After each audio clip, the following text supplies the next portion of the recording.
Tensei Shitara Slime Taken, WN.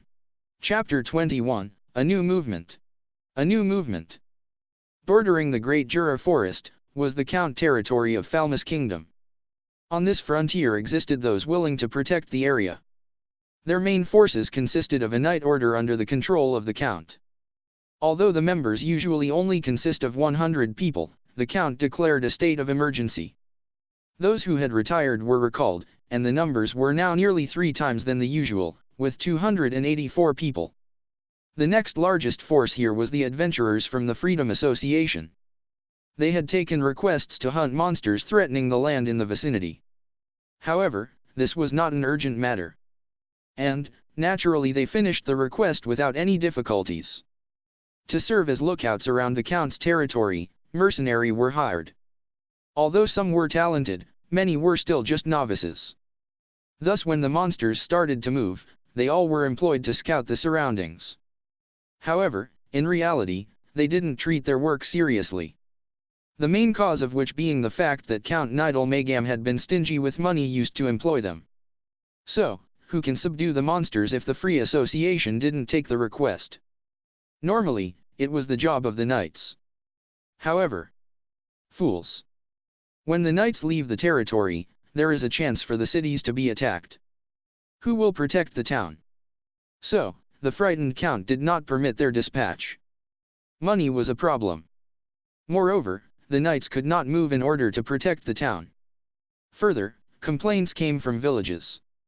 They complained about damage caused by monsters that neither the adventurers nor Count did anything about. However, the association in this case can't receive a subjugation request due to a single rule. The circumstances involved did not allow it to so easily accept.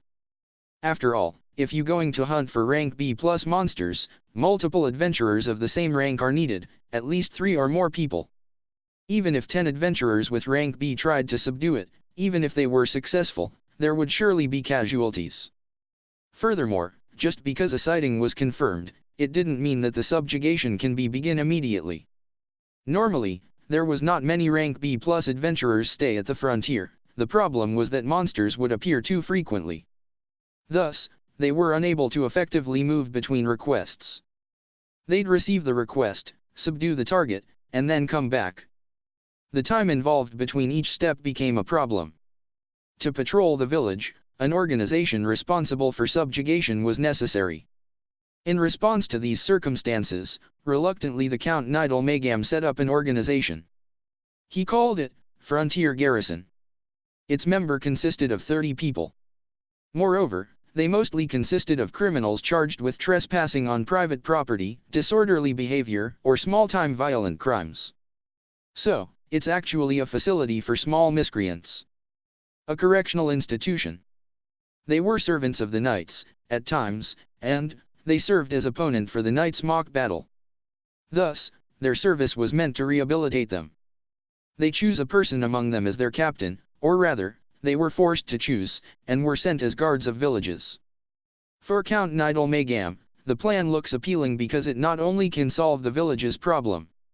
Even if they had died, his wallet wouldn't suffer. It's the extent of his plans that he doing, but... Famu, sly dog. Well, to gain our freedom, we should accept it graciously. The man named Yumu said. Due to his appearance. Originally, he had not wanted to merely end up as a small miscreant. He hoped he can become the boss of the back streets/slums, but it seems the world didn't let this man take the center of stage. Later, the frontier guards led by him showed remarkable results, and he became the frontier village's savior. Fuse. Belonging to a small kingdom Burmand, he was the Freedom Association Burmand branch guild master. His former ability as adventurer was upper rank A-. He was a remarkable adventurer. As he promised to Baron Billiard, he immediately conducted his own investigations. As a result, in response to a report from the information section, it seems there were no movements in the Empire. But it didn't mean that the Empire wouldn't move later, so he had concluded. Thus in the future, they should continue observing the Empire. It's not work that they normally do, but there was no other choice. It's his decision. Then, the news from the investigation team was received. When he entered the room, he slowly sat on the sofa. Their confidential discussion was set to be held in the drawing room. On the sofa facing him, sat there 3 people, 2 men and a woman. They were adventurers with a B rank. Excelling in covert operations, Giddo. With his job as thief, is a man with excellent information gathering skills. Outstanding in defense, Cabal. With his job as heavy warrior, fighter, his role was that of the tank. He enjoyed goofing off, but was polite when working. Specializing on particular magic, Ellen. With job as magic spell user, sorcerer, skilled in diverse magic, but excellent with movement-based magic.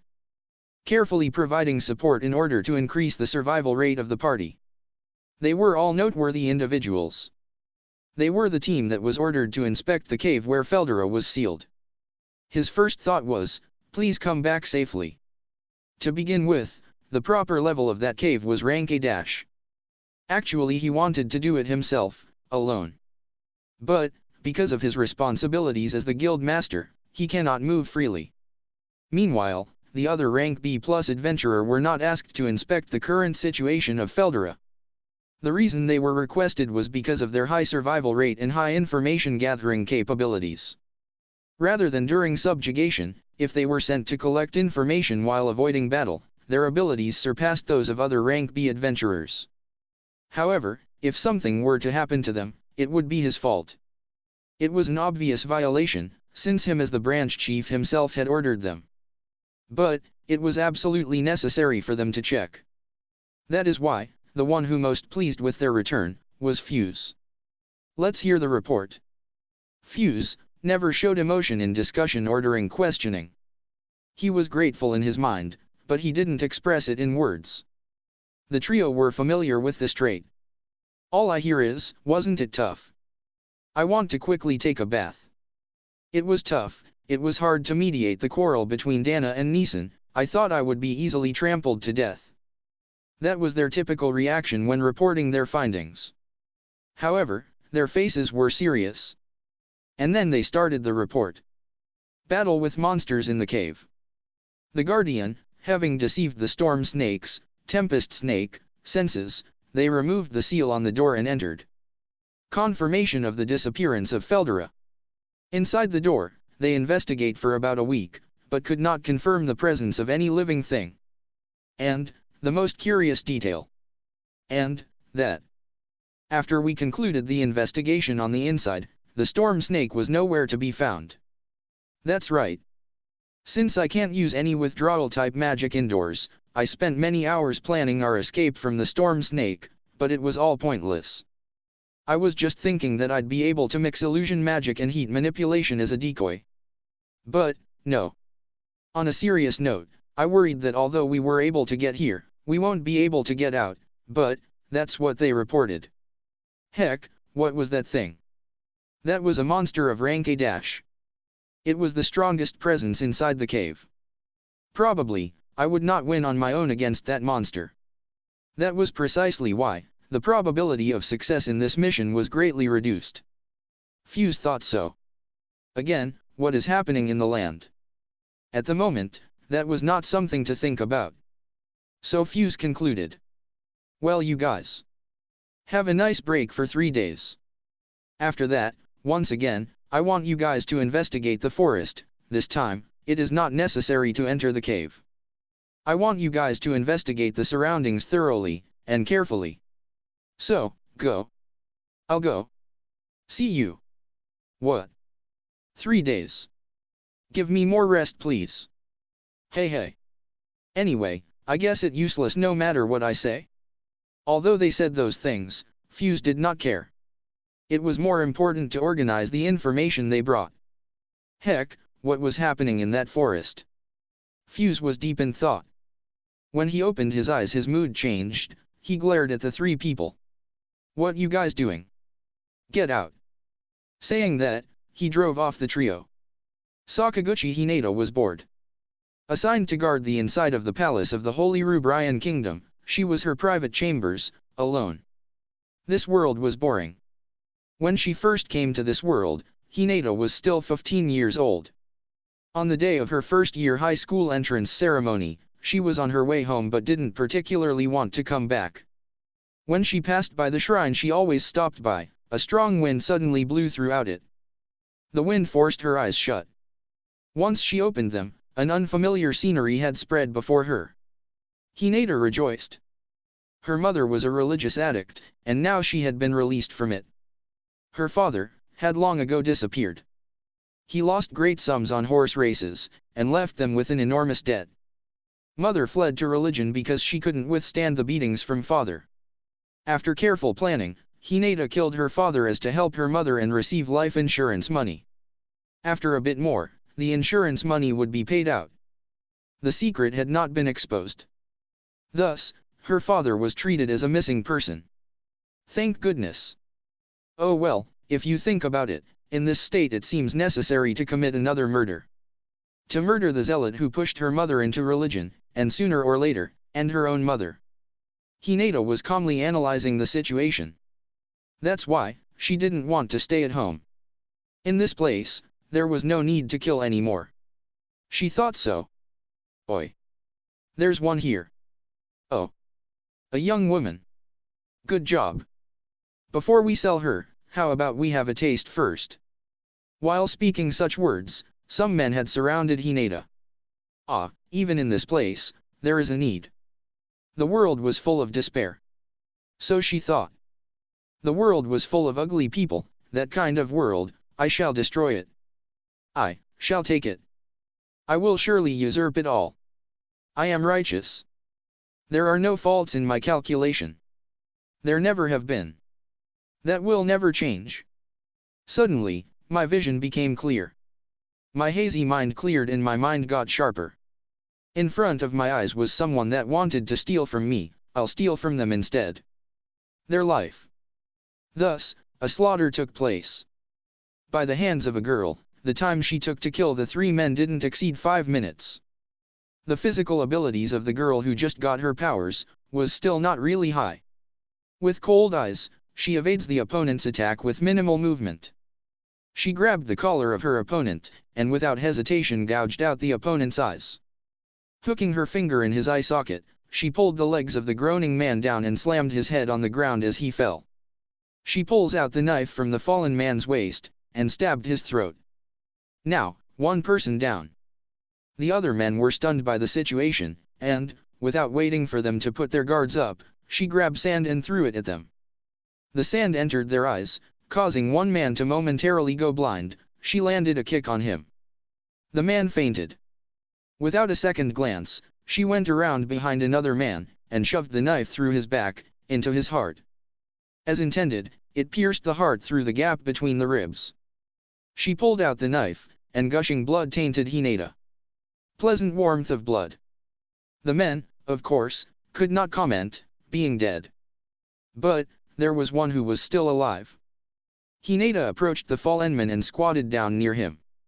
He was terrified, but still alive. Still, there was a possibility that they had more companions.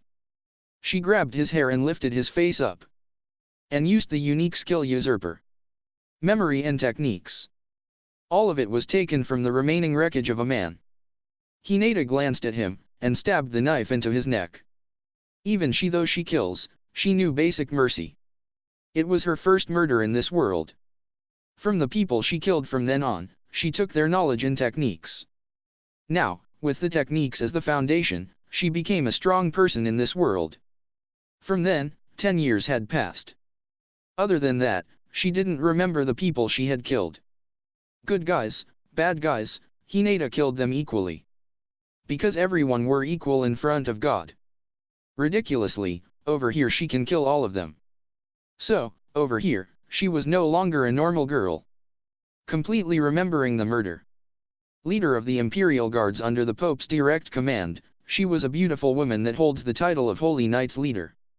That's why, it now became impossible for her to move as she wanted. Please someone, raise a rebellion somewhere. She thought such a thing. And then, someone knocked on her door. Excuse me, His Holiness Cardinal Nicholas Speltas came to visit you. Do you wish to meet him? What should I tell him? Nicholas? Sure, he was attached to me. Let him in. Hinata decided to meet Nicholas.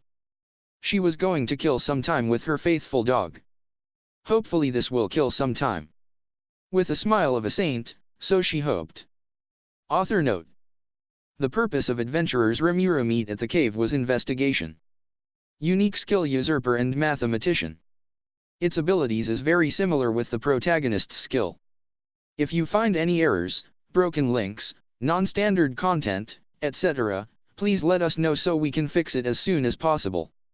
Tensei Shitara Slime Talken, WN. Chapter 22, The Adventurers Who Finally Arrived. Translator's Corner, an English clown and a French Pierrot. Clown, Pierrot. Let's toast to a wonderful partnership with many new friends. Kanpai. Pierrot, Bonsai. Who are we honoring? Clown, get on with the game. We have officially formed a partnership with Gurodano, and will now be translating this project together. Furthermore, we welcomed an editor to our website. I wonder what name Editor-san will go by.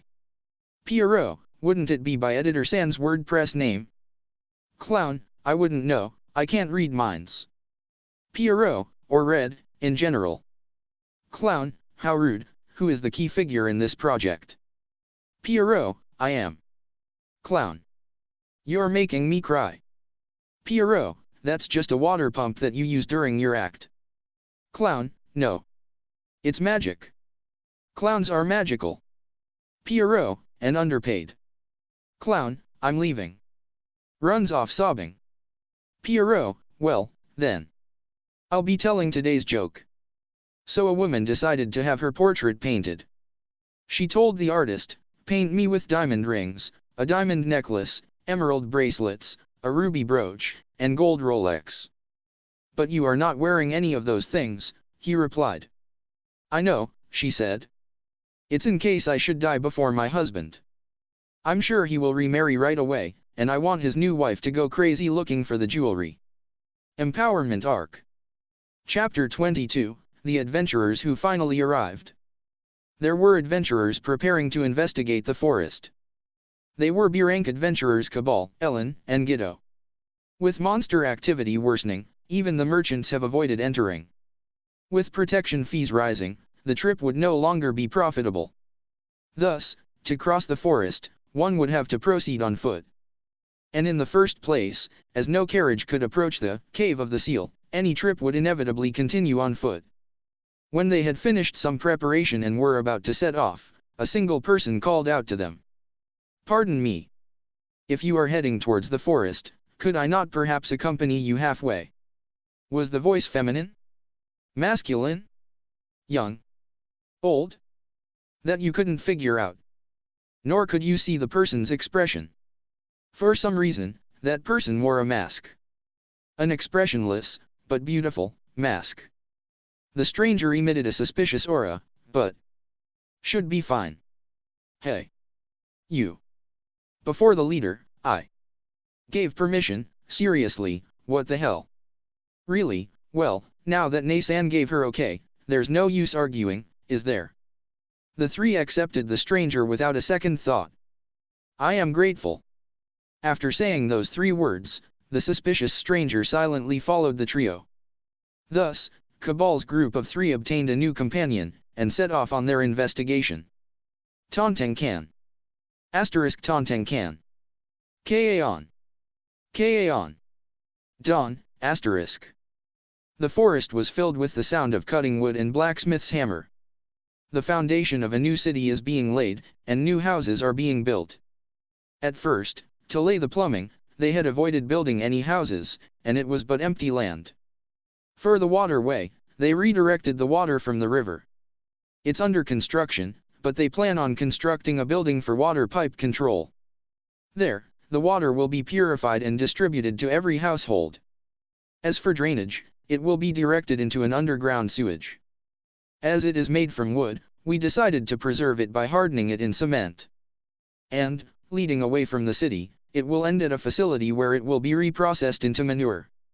Furthermore, we temporarily erected a building the size of a gymnasium on the outskirts.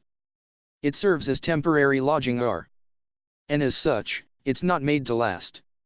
All in all, the construction proceeds smoothly. Near the cave, at the seat of honor, I plan on placing my dwelling. From there, we'll first build the houses of the clan lords, followed by that of the commoners. As I want to get it right, the initial map was drawn with utmost precision. Drawing across, with large roads running through the city, this plan is best for overseeing the denizens' behavior. But, it is easier to attack. TL long note for the curious mind, what this plan made me think of is of construction of Heian-kyo, modern Kyoto, and Edo, modern Tokyo. I have a feeling that it is those examples that Rimuru is referencing. Kyoto was planned to resemble the Chinese imperial city, and thus constructed square. It had two main roads running through it, leading to the seat of honor, the imperial palace. Edo, on the other hand, imitated the construction style of castles, and, using rivers, was thus made into a spiral. In terms of defense, while both were well-known styles, Edo was considered superior. In any case, seems like having the goblins evolve into hobgoblins was the right decision. They quickly develop superior intellect and memorization. Also, their constitution and strength improve. According to the dwarfs, goblins are ranked F, but hobgoblins are monsters deserving a CD rank. In any case, I should probably treat them with the same respect as humans. In short, their rank varies. Equipment and armor, individual class, and skill, and other such factors greatly affect the rank. I mean, individual strength depends on the individual, right? The four ordained lords, for example, are stronger than the rest. And Rigurdo, whom I crowned king. Oh. You have spent your time here. I was looking for you. What a monster. Is all I want to say. He's huge and muscular. Compared to an ogre, he's not just similar, he seems stronger. Or so Kaijin said. Thus it seems that evolution is affected not just by a name, but also by the class. Truly, monsters' capabilities are wondrous. Probably should try bestowing a few more titles to test this theory. What's up? We have captured suspicious individuals, so I came to report. Suspicious? Of which monster race? Not monsters, they are humans. As you have commanded, we did not lay our hands on them. Humans? Why all the way over here? Humans, huh? Finally, the opportunity one was waiting for. Have to start on friendly terms. Well, if they are like those idiot adventurers from before, I'll dispose of them or turn them into monster snacks. They were assaulted by a group of giant ants, and were saved by Rigure's defense squad, who then took charge of their protection. There is evidence that they were investigating these lands. How shall we respond? I see. Seems like investigating on behalf of some country. I checked with the dwarfs, but Jura Forest is not any country's property. Thus, there's a good chance they are investigating the lands on behalf of an expanding country. If that's the case, that complicates the matter. Well, I'll decide after meeting them. All right. I'll meet with them. Lead the way. Having so decided, I jumped on Rigurdo's shoulder. Since Ranga moves around too quickly, moving on him is troublesome. This is no different from walking, but my low eye level bothers me. Besides, when trying to appear dignified, having people look down at you, literally, is counterproductive. But it's all an excuse. Rigurdo, with me on his shoulder, walked to the captured adventurers. So, what kind of people are they? As I thought so, before my eyes, which I don't have, of course, I saw. Hey. You. I saw that first. You're terrible. I was aiming for that meat. Dana, I shall not yield when it comes to food. Mogu mogu, munching sound. I heard a boisterous group. To my silent question. Many apologies. Somehow, it seems that all their items were stolen, so we decided to prepare a meal, and this. Huh. Rigurdo is pretty nice guy, it seems. Nah, isn't this fine? Actually, well done. Treating those in need kindly is a good thing. I praised his actions. More importantly, they, without consulting me, decided on a course of action they thought best. That, in itself, is a wonderful thing, I imagine. Henceforth, as to not cause Rimuru-sama any trouble, we shall further devote ourselves. Well, he's still damn formal, though. After that conversation, we entered the tent. To be precise, the people guarding outside opened the way in. And all the eyes fell on me. With their mouths full of meat and vegetables, adventurers. Their eyes opened wide at the sight of me. However, it seems that they aren't aware that their surprise showed itself. Haven't I? Ah. The trio of the cave. But one of them I have never seen before. Wearing a mask, how is he eating? Mogu mogu. Slowly, at his own pace. But, barbecue. Koo. I also want to taste. Nostalgic meat chan. Ah, wouldn't taste buds just fall from somewhere? Oops, my mind seems to have wandered in a strange direction. Rigurdo let me down at the main seat. Dear guests, although we cannot offer better hospitality, please make yourselves at home. Before you is our Lord, Rimuru-sama. Having so introduced myself, he took the seat next to me. Gokuri, the sound of them swallowing what they were eating and drinking resounded. And? What? A slime. Mogu mogu. They're surprised. But really, to react in the same way, oh well. Pleased to meet you. I am the slime Rimuru. Not an evil slime. Bulletin. They responded to my greeting by spitting out food. However, the one wearing the mask seems to have kept his composure. What a rude bunch. Seems like they've been greatly surprised to see a slime talk. Well, I do understand the trio's surprise, but I'd rather they contain the food in their mouth. So, what kind of people are they? It would be good if they were decent folk, but... Well, after having regained their composure. That was rude of us. We never would have imagined to be saved by demons, but we are in your debt. Yeah. We work as human adventurers. This food, very delicious. These days we've been doing nothing but running, never having a decent meal. Truly, thank you. Thanks. We're in your debt. However, to think that hobgoblins were building a village here. Goho, gasu. Gaku gaku. Well, at least they aren't panicking. Well, take your time chewing, we can talk when you finish. Having said that, I waited for them to finish their meal. They really should have just called me when they had finished, seems like they can't be so considerate. Well, they did get flustered, but that'll serve as practice for future encounters. From what I imagined, entertaining human guests, prisoners, is certainly outside of my expectations, not that I can do anything about it now. And, maybe because I was feeling a little unpleasant, I exited the tent. When they finished with their meal, I had them escorted to the tent placed closest to the cave, one for my personal use. Rigurdo seemed very apologetic, but...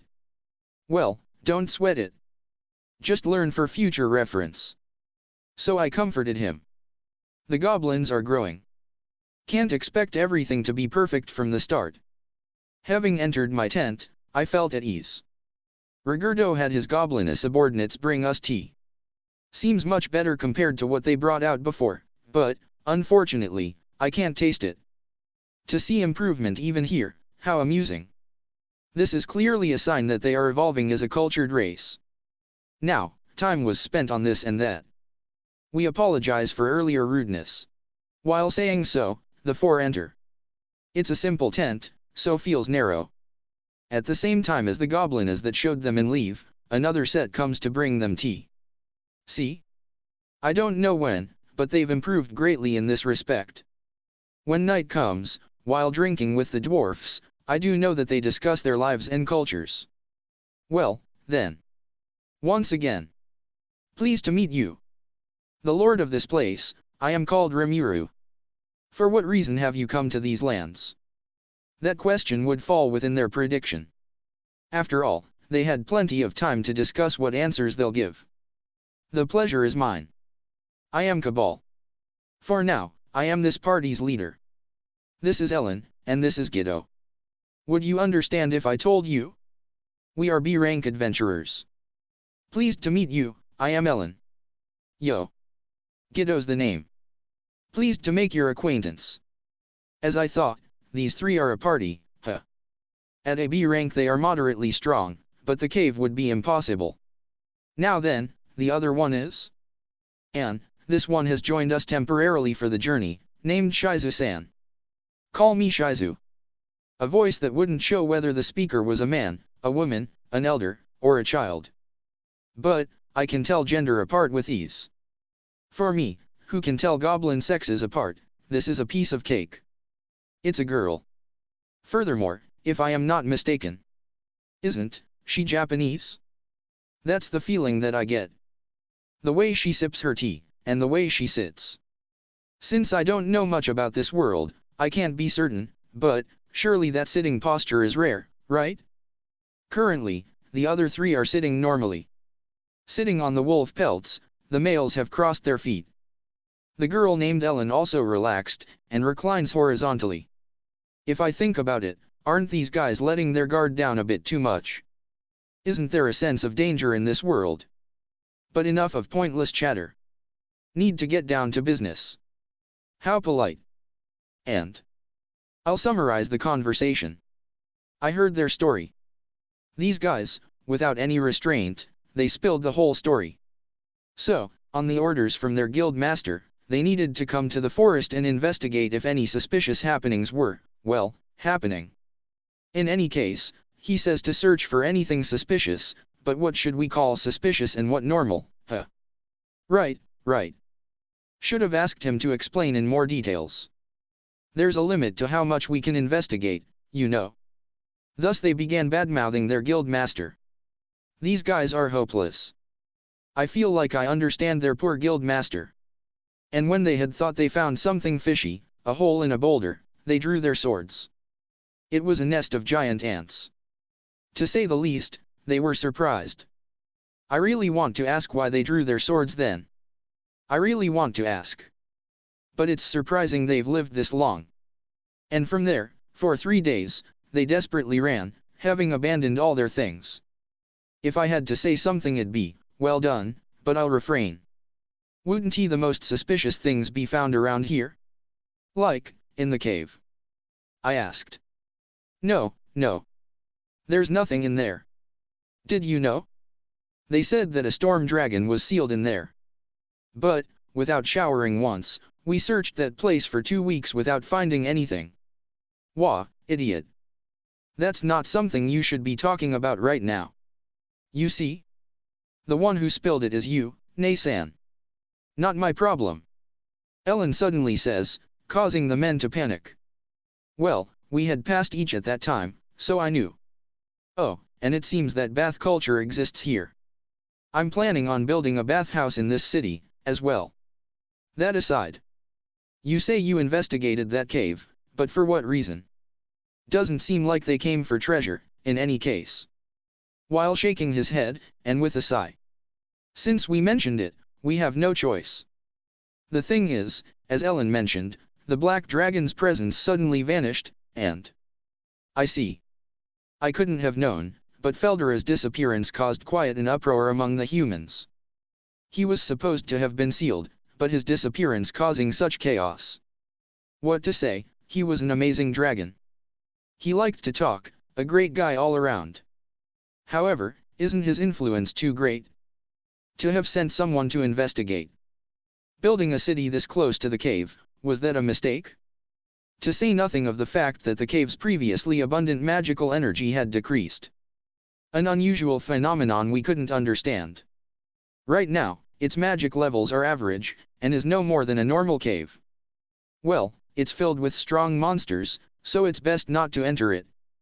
No treasure in it either, and not a single ore to be found. Powerful monsters, and no benefit to be gained. If you search around, you might find a thief's gear drop, but nothing major. Doki. Heartbeat. The ore, the cause of that particular predicament is none other than the one in front of you. Well, it should be fine. They won't know if I don't tell them. But their story continued. Ah. Since we mentioned it, we might as well tell you. With such phrases, they discussed many things. Maybe these guys are just good people. With the cave's worth declining, there was no reason to investigate around here. I thought that we'd have to move the city, but should be fine, then. In any case, since no country has rights to this land, they have no right to complain. For now. By the way, as you see, we are amidst constructing a city here, would that cause any trouble with the guild? I tried asking. No, should be fine, I think. Yeah, it's no skin off the guild's back. But, countries. Yeah, no idea about them. That was their answer. And it's not like I expected guild members to know how countries would react. When I thought that, Shizu, who had been quiet until now, groaned loudly. Goo, gua. It suddenly began. If you find any errors, broken links, non-standard content, etc., please let us know so we can fix it as soon as possible. Tensei Shitara Slime Ken, WN. Chapter 23, Flame Giant. Flame Giant. Silence was suddenly broken. Cracks ran along the surface of her mask, and magical power gushed from within. Slowly, Shizu rose, and began to mutter. Summoning magic. Ellen exclaimed in surprise. Oi, seriously? What rank she going to summon? Looking at the scale of the magic, it's going to be monster with rank B+ or higher. Dan na kata, do not say things so leisurely, it can't be stopped. As expected from skilled adventurers. They ended the conversation in instant, and then spread out. First. Refrain her. Mud hand.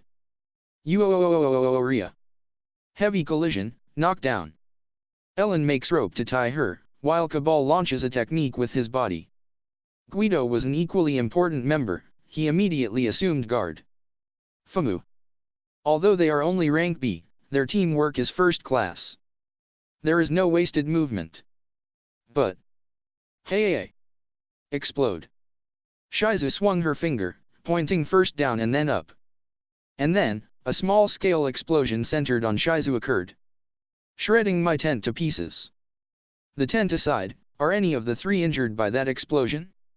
As I wasn't harmed in the slightest, I wondered about them. While attempting to knock down Shizue, who had been restrained with mud hand, Cabal was blown away by the explosion. The lookout Guido sensed danger and was able to push Ellen away, saving both of them. Oi, you guys okay? I asked them. We're okay. Wait you, all my body hurts. I better receive injury compensation. So, the two responded. Oh it hurts dash. You guys, please worry a bit about your leader. While complaining, Cabal stood up. What a sturdy guy. I knew Shizu-san could use magic, but even summoning. The heck she was saying? No, don't worry about that. As far as I know, for a summoner to use a chant is unheard. Guido stopped moving when saying that, then. No way. Explosion Monarch. In any case, the situation is just as I had thought. Shizu continued to chant. As her body continued to emit red light, something began to emerge. Her mask slightly rose, and black hair freely flowed before it. What is her goal? For her appearance to become so strange suddenly. Rigurido. Help evacuate everyone. Bring them someplace safe. But. It's an order. When you finish the evacuation, call Ranga over here. I have received your order. Rigurido immediately began the evacuation. From what I can see, the goblins won't be of any help here. And, I don't plan to see them slaughtered pointless. Nor did I call Ranga to fight Shizu. The reason is simple. Perhaps these adventurers have merely set up this play to create an opportunity to strike at us. Thus, the massacre they planned to beset upon us enabled them to so freely discuss those things, no matter how trivial it actually was. So when we encircle Shizu, they could strike at us from behind. Oi, Guido. Explosion what now, who's that? Quickly answering his question. That is, someone who was active 50 years ago, a hero-like person. Ellen received such response. Someone famous? The moment I thought so. From Shizu's face, the mask fell. The flame rose as the wind. It swallowed Shizu, and from within a flame giant had appeared. Summoning magic, flame giant, Ifrit. The ruler of flame swallowed all things. Voice of the world resounded. Then, Shizu's body and the flame giant, Ifrit, fused as one. Gee. It's Ifrit, a high-ranking spirit with a rank over A. Wow, first time I see it. So, no way to win against it, huh? There's no doubt about it. She's the explosion monarch. Fu Yu. Dawn. Impact and heat slowly approach us. It seems the trio tried putting up a magic barrier, but they were blown away with a single blow. Although they didn't die, they're clearly harmed. Conscious, but unable to move. In any case, they are fighting for real. No question about it. And so, I can officially ignore the possibility that they came here to wreak havoc.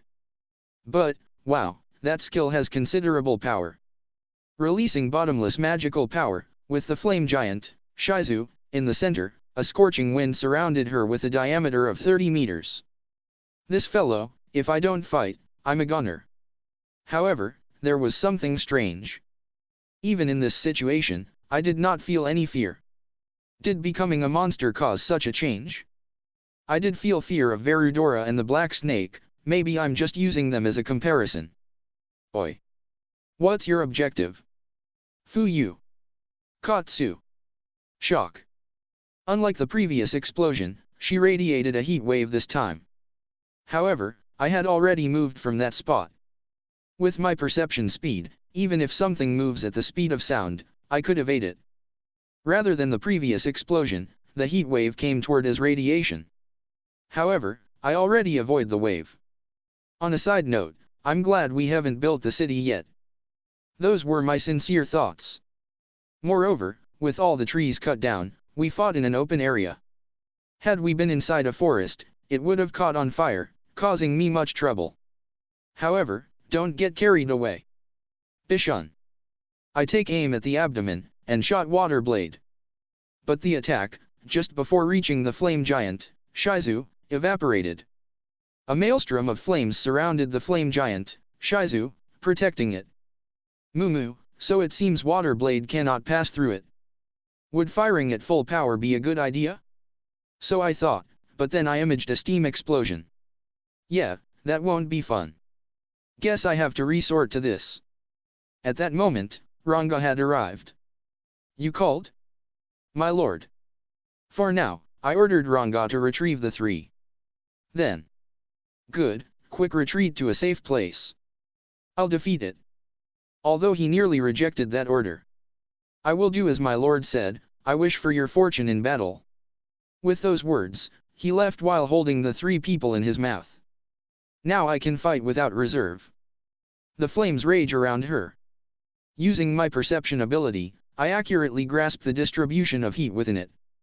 Although the flame giant, Shizu, was creating clones of itself and sending them to attack, I could easily predict the danger resulting from the flame's temperature.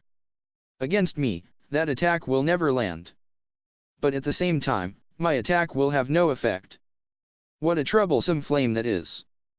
The ground turned into magma, the temperature inside must be unbelievably high. Thus the problem, to use skills like paralysis breath or noxious breath, I'd need to come within 10 meters of the target. I can't just stroll into that place. To begin with, such as paralysis breath or noxious breath, it would be necessary for the target to be within 10 m when it was used. In that high temperature, it would only be a bother. I cannot afford to do that. I don't want to class change into a charred slime. What should I do? Neither of us can cause decisive damage on the other. If this is how it ends, I should have predated more. While I was deep in thought, a magic circle appeared below my feet. Dangerous. By the time my intuition screamed so, I was already trapped. Wide area capture barrier. Is this a special skill of the flame giant, Shizu? Without a single chant, the magic circle instantly appeared.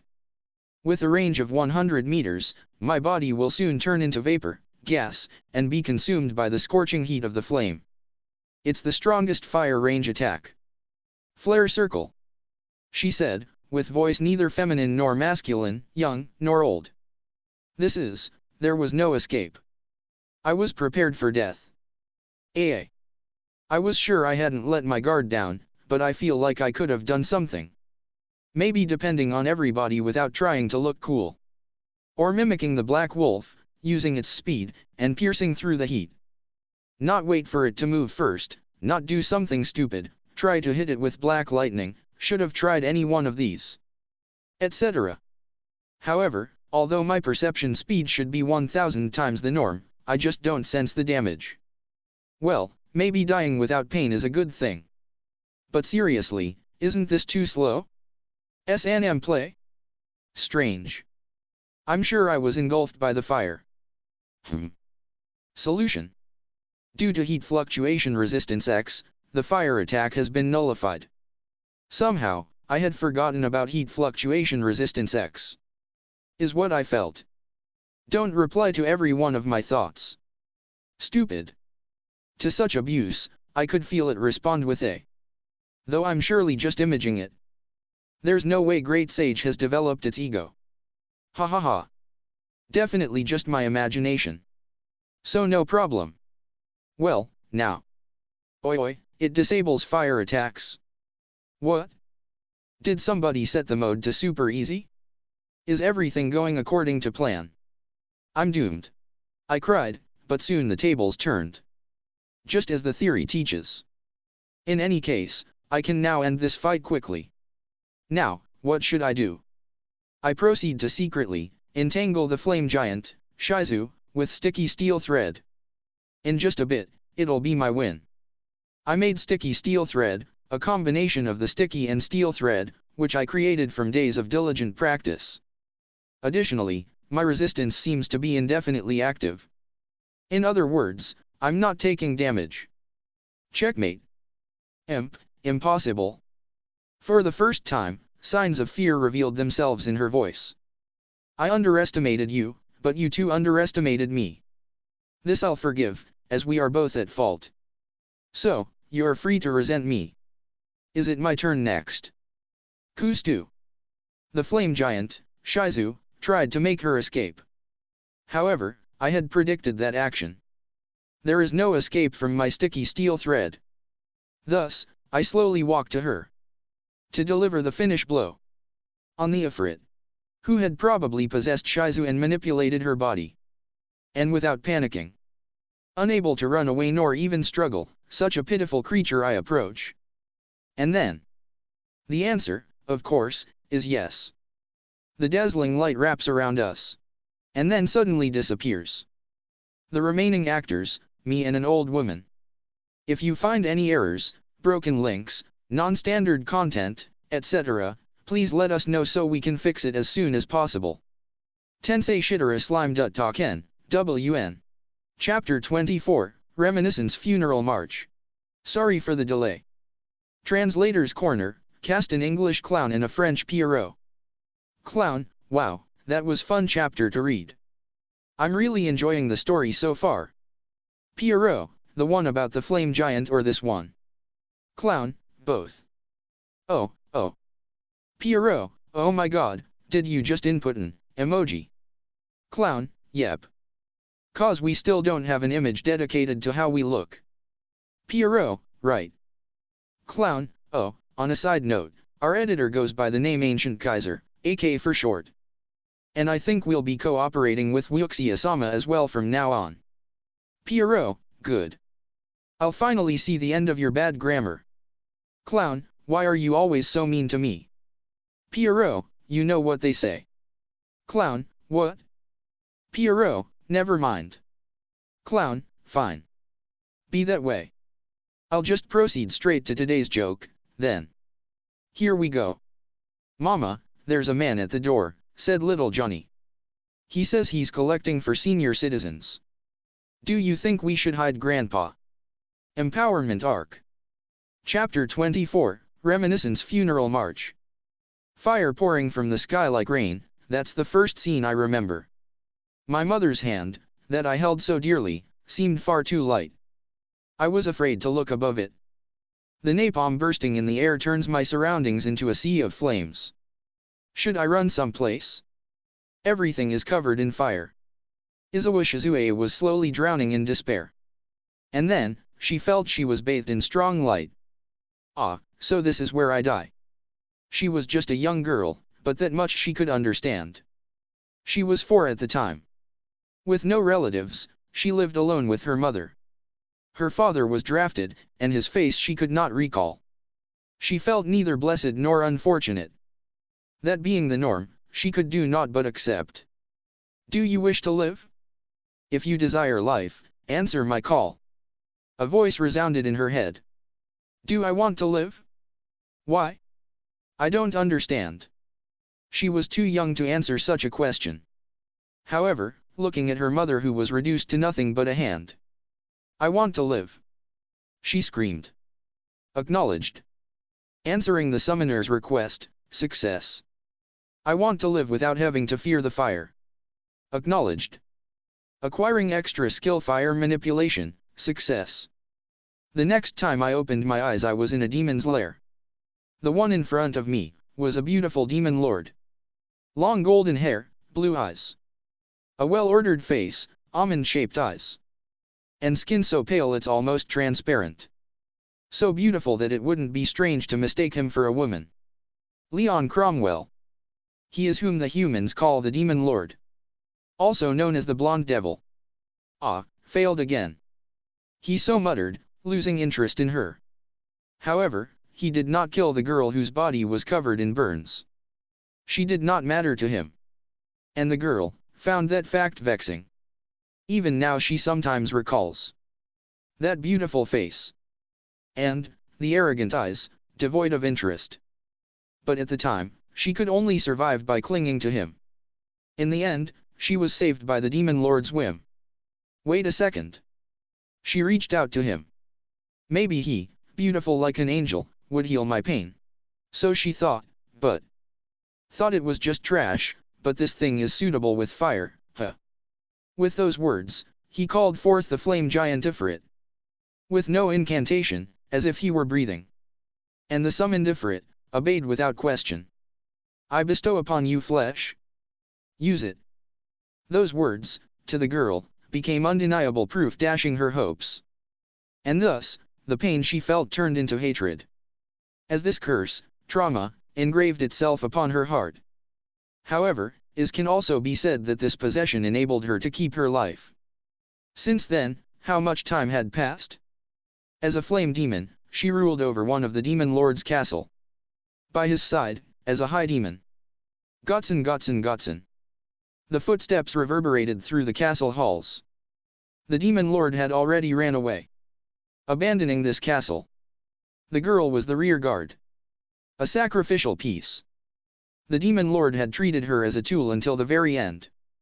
Nothing had indicated otherwise. The one who was approaching was the hero. Long black hair gathered into a ponytail, and covering her body, black light armor. A beauty that would rival the Demon Lord. The only difference, the hero was a woman. With one glance, she was certain. I can't win. When that thought overpowered Ifrit's minds, a little of the girl's ego had returned. She looked the hero in the eyes.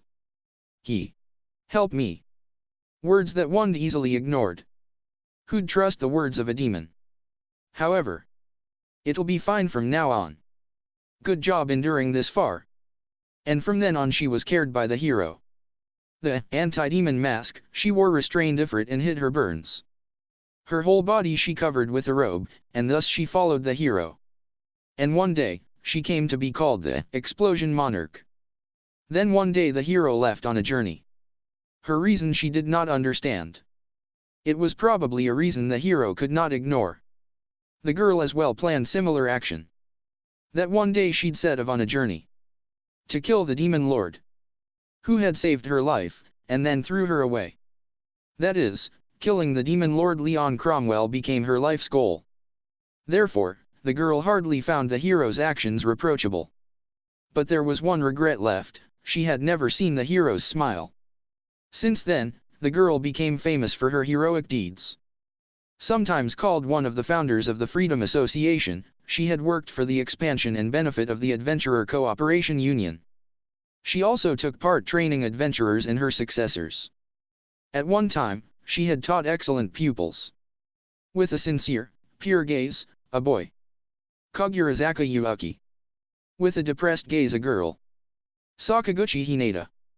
These two were excellent students and fellow Japanese world travelers. These two were polar opposites. The bright and optimistic Yuuki, and the grudge against the world Hinata. That's probably because Hinata was attacked the moment she came here. So thought Shizue. She was able to kill the assailants, and thus escaped safely, but probably made some frightening memories as a result. She thought that Hinata was somehow similar to herself, and thus grew sympathetic. But, that was a mistake. Sensei, thank you for the care you have shown. I fear there is nothing else I can learn from you. Nor shall we meet again, I think. With those words, and without a second glance, Hinata had left. She, in a mere month, had surpassed Shizue in strength. Such overwhelming excellence. After a few years, Hinata had received an important post within the empire, but was not satisfied. Rather, she had treated the promotion with mild indifference. In comparison, Yuuki was a sweet boy. After the Adventurers Cooperation Union had formally changed its name to Freedom Association, Yuuki had introduced the current ranking system. As a result of it, casualties during subjugation missions greatly decreased. And thus, to this day, Shizue had been supporting Yuuki behind the scenes. That is, she no longer could do anything but guide new adventurers. And, recently, the time she spent as a demon have begun to haunt her in her dreams. As her lifespan dwindled, she felt she was unable to restrain Ifrit's consciousness any longer.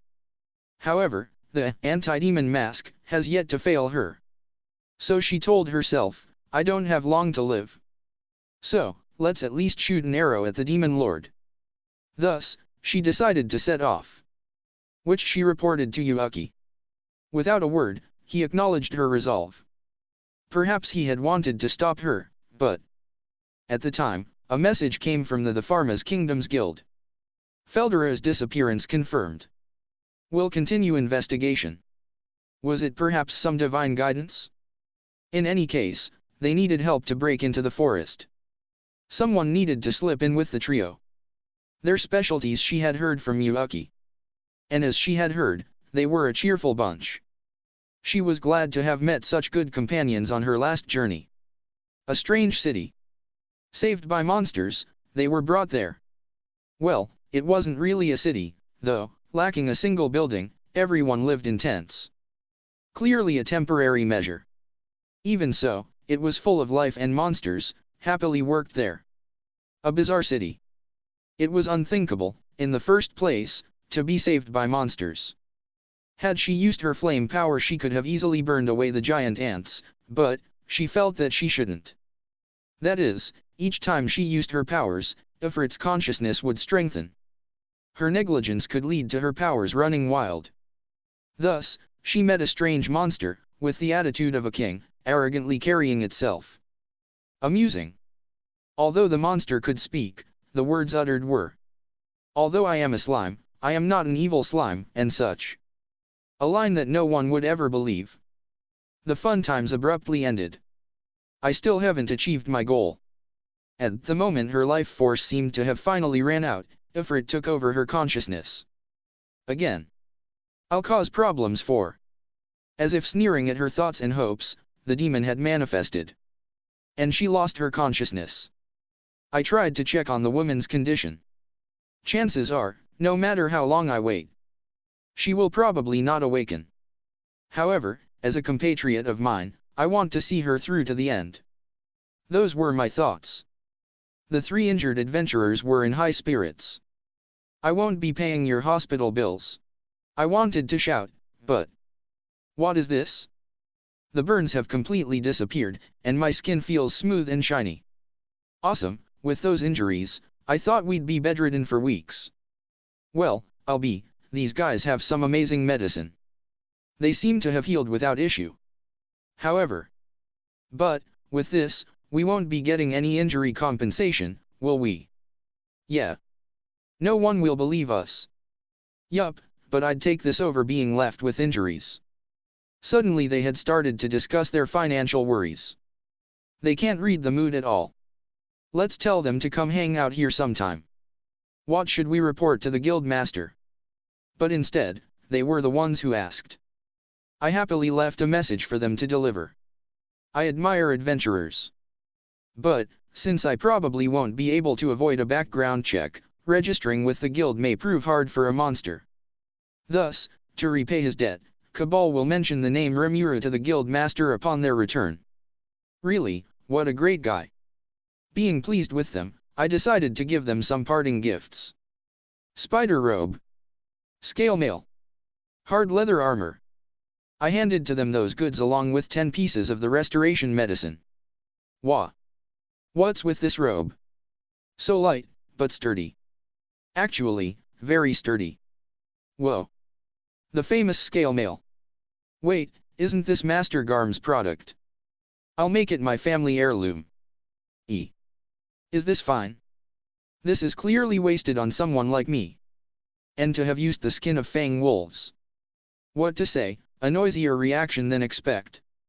And well, I gave it to them cause they lost their equipment in that fire, and I wouldn't be able to buy them replacements either. It was clearly not my fault, but I can sympathize a bit. And besides, what I gave them is not but a test product. Which, of course, I won't tell them. Cause they are so happy with the gifts. No need to disappoint. No problem. No need to tell them either. Since, even as a test product, it's good quality. Well, if they are this happy, they'll definitely deliver the message. In the end, the three would call me Dana, benefactor, and were quite attached. And although they did worry greatly for Shizu-san, they set off 3 days later. And a week had passed. Shizu-san has awoken. This is. I see, sorry for the trouble. She's fully conscious. Seems like she clearly remembers her time as the demon. I saw a dream. A nostalgic dream. Of a city, to which I can no longer return. In Japan. Hey, Slime-san. Could you tell me your name? I thought I already introduced myself as Rimuru. Rimuru. She closed her eyes as if in deep thought. Could you tell me your real name? So she asked. Had she noticed? And after a moment of hesitation. Fine. You won't last long anyways. It's Mikami Satoru. My real name.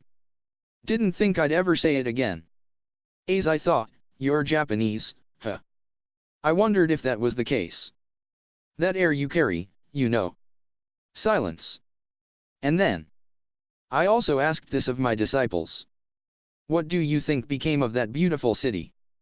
The one that turned into a sea of flames. Oh. Let me show you. Having said so, I conveyed my memories with telepathic communication. A truly useful skill at times like this. Ah. A tear rolled down her cheek. And. Slime-san, no, Satoru-san. Would you listen to my request? What is it? Probably some pointless request anyways. But, since I decided to look after her to the end, I can at least listen to her request. Please eat me. What? What did this granny just say? You ate the curse placed upon me.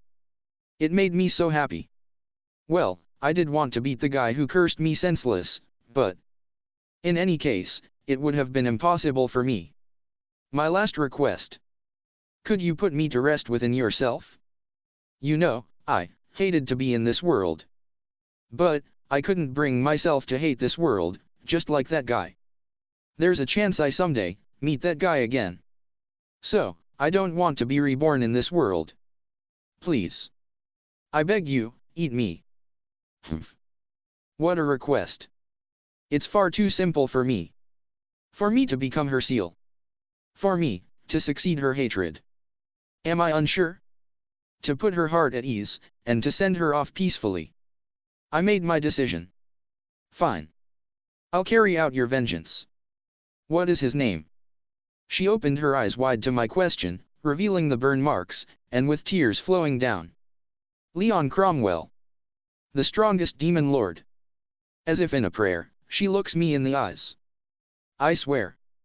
By the name Mikami Satoru, no, by the name Rimuru Tempest. I'll force Leon Cromwell to regret having incurred your hatred. Thank you, she muttered. And, she closed her eyes. And as if falling asleep, her last breath escaped her. Activate unique skill Predator? Yes/no. Rest in peace, within me. Yes. I respond. And, I pray. Within me, without waking for eternity, may you see only the happiest of dreams. Status. Name, Rimuru Tempest. Species, Slime. Divine Protection, the Storm Crest. Titles, one who commands monsters. Magic, none. Skills, unique skill Great Sage, unique skill Predator, slime-specific skills Dissolve, Absorb, Regenerate, extra skill Water Manipulation, extra skill Magic Perception, acquired skills, Black Serpent Heat Detection, Noxious Breath, Centipede Paralysis Breath, Spider Sticky Thread, Steel Threat, Bat Ultrasound Waves, Lizard Body Armor, Wolf Supreme Sense of Smell, Telepathic Communication, Intimidation, Shadow Step, Black Lightning, Fire Giant Clone, Flame Change, Area. Boundary. Resistances, Thermal Fluctuation Resistance X, Physical Attack Resistance, Pain Resistance, Electricity Resistance, Paralysis Resistance. Gotsen. The girl lifts her face up. Her young, lovely, face. And, with relief, she smiled. Here you were. Don't leave me again. But the shadows of men only shook their heads, pointing someplace. The girl, her face turning sad, looked to where they were pointing to. And there. Mother. Filled with happiness, she rushed towards her parent. The shadows, having confirmed this, disappeared. As if they never existed in the first place.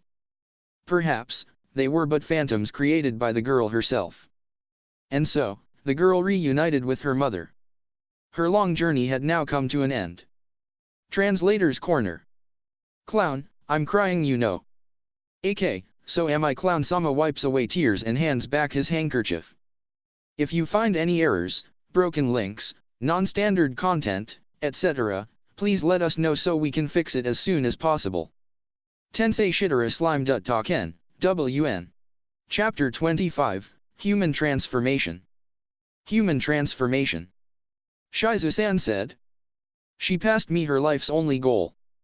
Now, to realize the goal that befalls me, I must start to gather information about Demon Lord. I had accepted it easily, but the promise I made must be fulfilled. I am a man who keeps his promises. She left me with a new ability. Unique skill Shapeshifter and extra skill, Fire Manipulation. Incidentally, it seems I also ate Flame Giant, Ifrit. Even though it wasn't my enemy, this guy is still dangerous. After all, this guy surpasses rank A. Without a question, neither Black Snake nor Black Wolf would be able to win against it. I need to research its abilities, little by little. But before that, there was something more important that I need to check right now. Right. Humanization. I enter a simple tent, newly set up for my personal needs. No one can enter. I said and closed the door. Ku-ha-ha, ku-ha-ha-ha-ha. I correctly execute a 3-stage laughter. TL, it likes how villains laugh. Like the one Verudora used in Chapter 3. Treaon form. Although there aren't any sound effects, executing mimicry, human. It's a first time I'm looking forward to the mimicked body this much. However. What? Oya. The black fog that always appeared during mimicking didn't come out. What's going on? So, I thought, but my eye level became slightly higher. I could also feel hands and feet. And, my skin color changed from the normal pale blue. Mew. Though I don't really get it, I feel somewhat different than from what I had intended. It's a shame that there was no mirror. However, although, I don't want to admit it, but I remember once feeling the same way. A long time ago, around 30 years ago. Feels just like when I had been attending elementary school. I wanted to stop to think for a bit. But there was something I had just noticed, there was a big difference. It's gone. In the new form I had taken, my son had been missing. What is the meaning of this? I panicked. I immediately went to check. Thus, I came to know a shocking fact. No, none. Smooth, There was nothing. Well, if you think about it, when I mimicry monsters, I had never wondered about such things. With no need for excretion, I can't be expecting to suddenly have those organs, can I? An obvious truth. I, who doesn't reproduce, has no need for reproductive organs. The answer, the state I in right now, the fact was. With deep sense of loss, I understand. Suddenly a worry beset me. No way. I try checking my head in a hurry. It had bushy and soft feel. I let out a sigh of relief. I don't look like an alien or some suspicious person, thank goodness. Come to think about it, the black wolf's fur was also bushy. Just imagining a furless monsters makes me feel bad. Stop. Any further thoughts may prove dangerous. Now, had I, who always maintains a cool head, became flustered. By this time, I had already accepted the thing regarding my son. However, it's rather painful that I can't check this body. And then, a nice idea comes to mind. Can I use clones? As expected from myself. Whether it's possible to use in this state I don't know, but, let's try it. Black fog gushes out from my body, it gathers in front of my eyes and turns into human form. In a moment, it completed. This is dangerous. It's dangerous, in many ways. First, the appearance. The figure is lovely silver-haired, beautiful girl. Or beautiful boy. It's natural because there is no sex, but in any case, the features were more like those of a girl. Probably, because the original body was Shizu-san's, my genes were nowhere to be seen. That was, well, probably to be expected. A lovely child, standing naked. Well, there are no parts to be hidden. But that's not the problem, this seems morally dangerous. But, the insanely cute face. To Shizu-san, good job. Let me say that. I was a nice guy, but never this beautiful. Thus, I honestly thank you. I was wrapped in fur, and the clone also appeared with it. Right now, I still had not prepared any clothes. The reason why it's dangerous was because of its abilities. The clone had excellent thinking capabilities, and completely linked to me. Which mean, both are me. There is no difference between the main body and the clone. No, the ability of the flame giant, Ifrit's clones clearly are inferior. Yet, I feel that my clone are not inferior. No, I wonder if it is lacking. There are differences. In the magic power capacity. Originally the amount of magic power you can use is limited. It can't use more than originally given to it. It's possible to keep giving it more magic power, however. I have quite a lot of magic power. Depending on how I use it, it can be pretty powerful. However, the flame giant, Ifrit's created about 10 clones, whereas my high-performance clones are limited to a single body. Though, if seen from opponent's side, it's definitely a cheat. The last reason. There was a lack of discomfort when mimicking. I noticed it when the black fog did not occur. For example, Black Wolf. When turning into the Black Wolf, the mimicry configures it inside the black fog. But, it's inferior to Slime's body abilities. Even though Slime's body doesn't have limbs, there are no restrictions on its physical movement, because the cell abilities were abnormally high. Each one of the cells is muscle, brain, and also nerve. Do you get it? The eye transmits information that the brain then processes. But the slime avoids this process.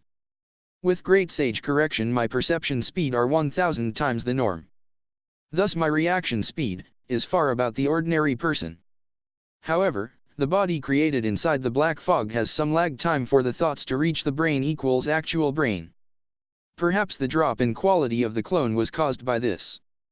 But, mimicking the human being does not release black fog, because its reaction speed is equal to the slime. Thus, no discomfort. And, due to the fact that there are limbs now, its motor movements are better. But, it's a child. Still, it's easier to move than is slime. Also, because there's no need for black fog, there is no need to consume magic power. From now on, let's try considering this as the main form. So I thought. Suddenly I got an idea, so I issue an order to the clone. to change itself, smoothly. The clone began to growth. The physique becomes slurry. Fluttering silver hair. Beautiful, medieval looks. Perfect. Furthermore from it, it can change into woman or man of any type. It can become macho or fat, it also can become young man or old man. I found it possible to mimic into variety of conditions. Also, the reason for the black fog was apparently to accommodate the additional mass, so turning into an adult requires it. This might be good as I can thus enhance my physical strength. Although the reaction speed decreases, it is more advantageous to have larger strength. Well, speed are also one of the more important elements in a fight. So, I think. From then on I carried out more experiments, and got used to this body abilities. Thus I, in this world got my hands on a human body. If you find any errors, broken links, non-standard content, etc., please let us know so we can fix it as soon as possible. Tensei Shitara Slime Talken, WN. Chapter 26, New Abilities. Translator's Corner, Cast, an English clown and a French Pierrot. Clown, so much fail yesterday. Pierrot, you mean, 1. Falling asleep before posting the chapter, 2. Making a mistake while proofreading, 3. Telling crappy jokes? Clown, all but the third one. Besides, clowns are magical, why do I need sleep? Pierrot, well, most of the magical creatures of Rimura's world need sleep, except the slimes, of course. So you are not alone. Clown, so, do you agree that I'm magical? Pierrot, no. I've already contacted the psychiatric ward in the nearest hospital. Clown. Pierrot, don't worry, I'll be there with you. Since we are always together. Empowerment Arc. Chapter 26, New Abilities. Well then, now that I acquired a human body, I can't be walking around in fur forever. So I requested a set of clothing to be made. While the slime body is certainly convenient, it has fatal flaws to it. And that flaw is the lack of equipment. That is, other than some special magic items, I could not equip anything.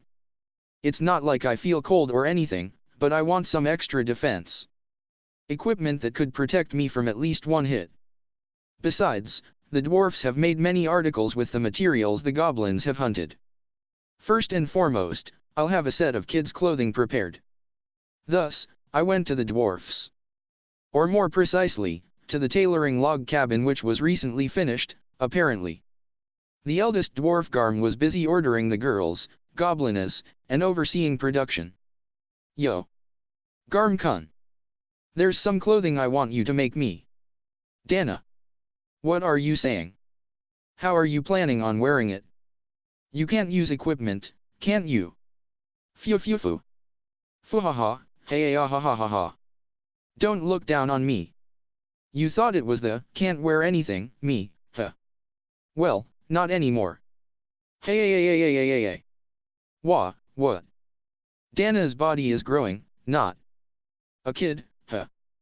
TCH. Not surprised, eh? Oh well. I can become an adult, but I want you to first make some clothing for this form. Oh okay.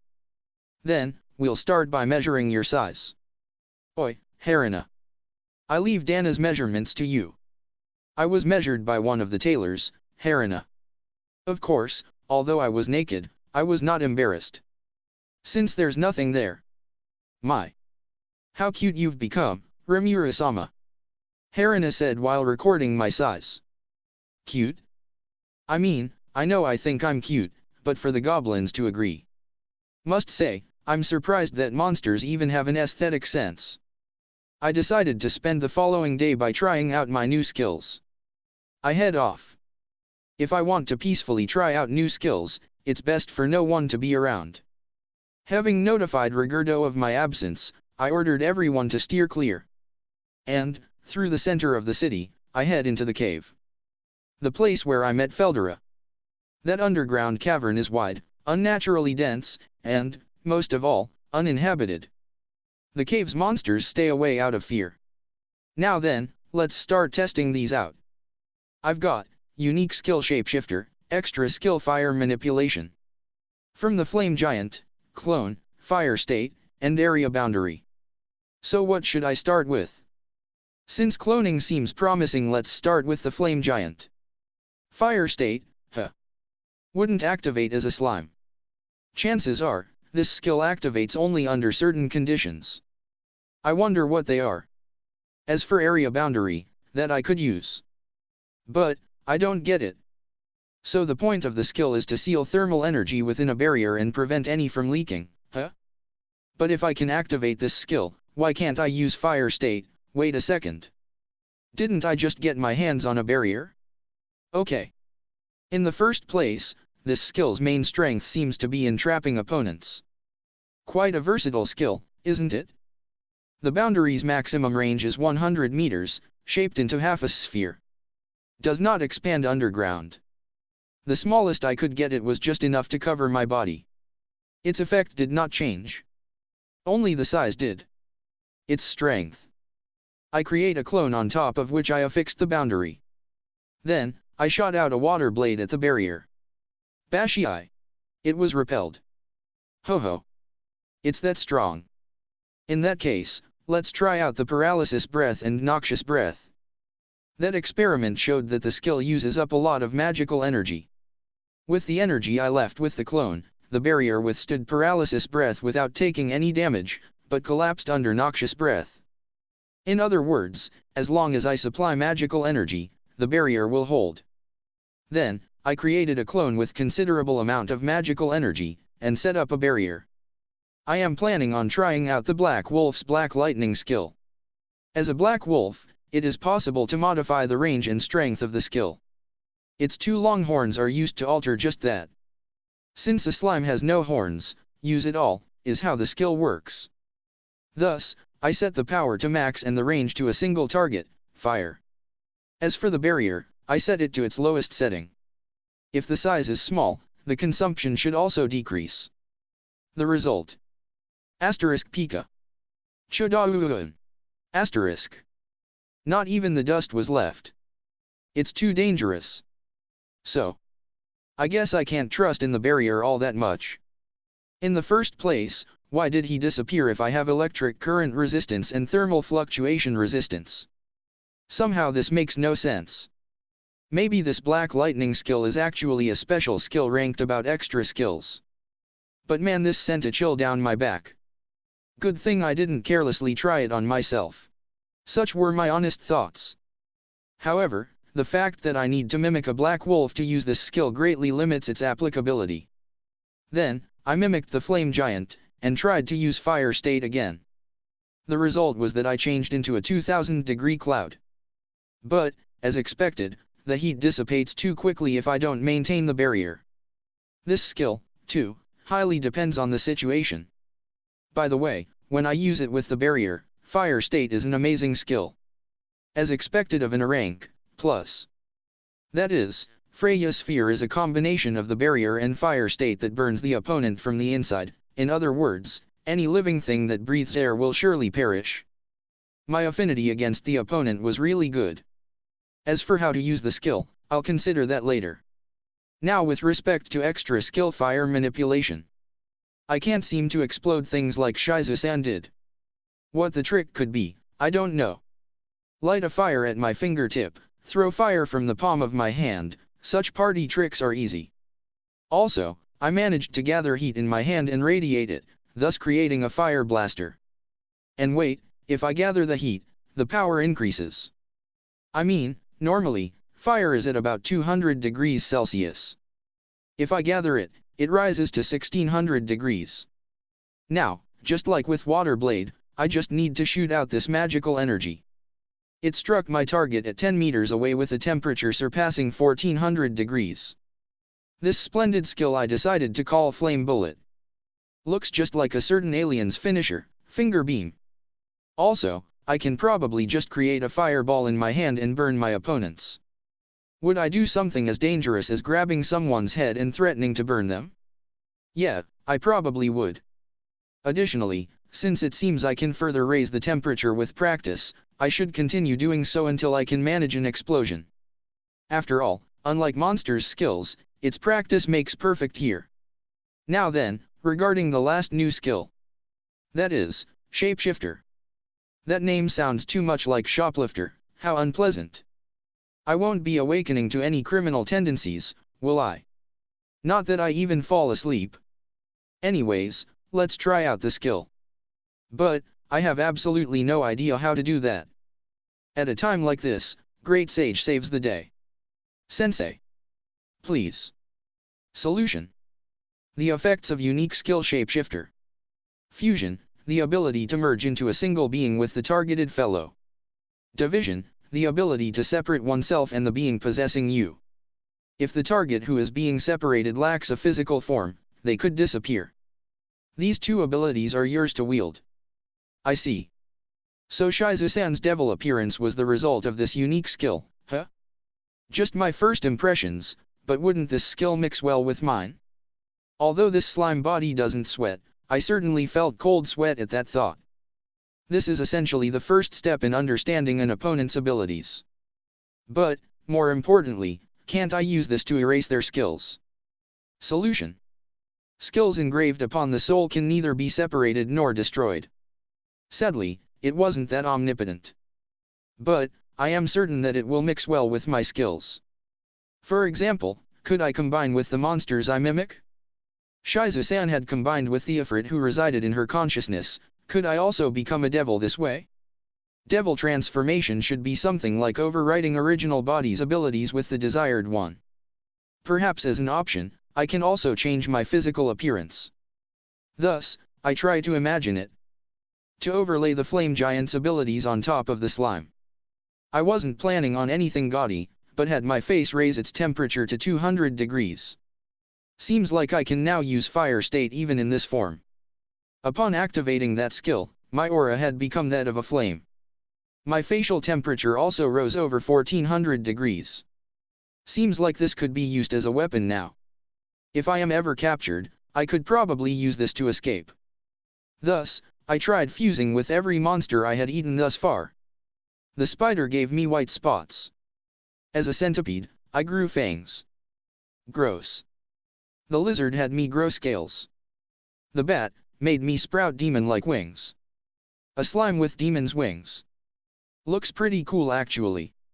As the black wolf, I turned black and grew 2 horns. Horns like those of a unicorn. But because I can't see, I actually still worry about where exactly the horns are placed. Next, the black snake. My body was covered in a gold pattern. Now, even as a slime, I can fully use every skill. As for the visual. Now, could I fuse multiple times? The answer, yes. However, no more than twice. I could not manage a third. However, most of the monster's skills do not require fusion. Even if the potency of the skill decreases, as long as I can actually use it, I don't see much of a problem. The skills I actually need to transform for are fire state, and black lighting, just them. Although not a skill, I do need to mimic the bat in order to use its flight abilities. I can grow flightless wings, however. Therefore, flame giant, black wolf, or giant bat, choose 2 of these according to the situation at hand. That will probably become the basic strategy from now on. Well, as long as their abilities are useful, of course. By the way, if I try to fuse while mimicking, I can mix a total of 3 bodies. Thus, I've become a chimera. Thank you very much. No, actually, the intimidating power of the monsters doesn't change all that much. The black wolf and snake are, after all, the most dangerous of the ones I have. Whichever I use as a base, the power doesn't change much, but the black wolf is a far superior base due to an inherently higher speed. So when I'm in a real pinch, I'll be depending on him as usual. How, then, do the abilities change when the base is human? Was my next thought. Humans' form primary merit is the ability to equip things. Whereas any monster and magic beast I mimic will inadvertently be lacking equipment. Further, there are certainly powerful skills to be used while in human forms. But for now, let me discuss the visual changes. Flame giant, my hair and eyes turned crimson.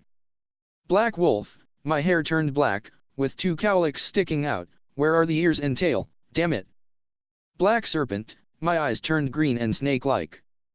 Hands and feet became covered in scales and grew claws. Giant bat, I grew demon wings. The skills I cannot use without mimicking are the same as before.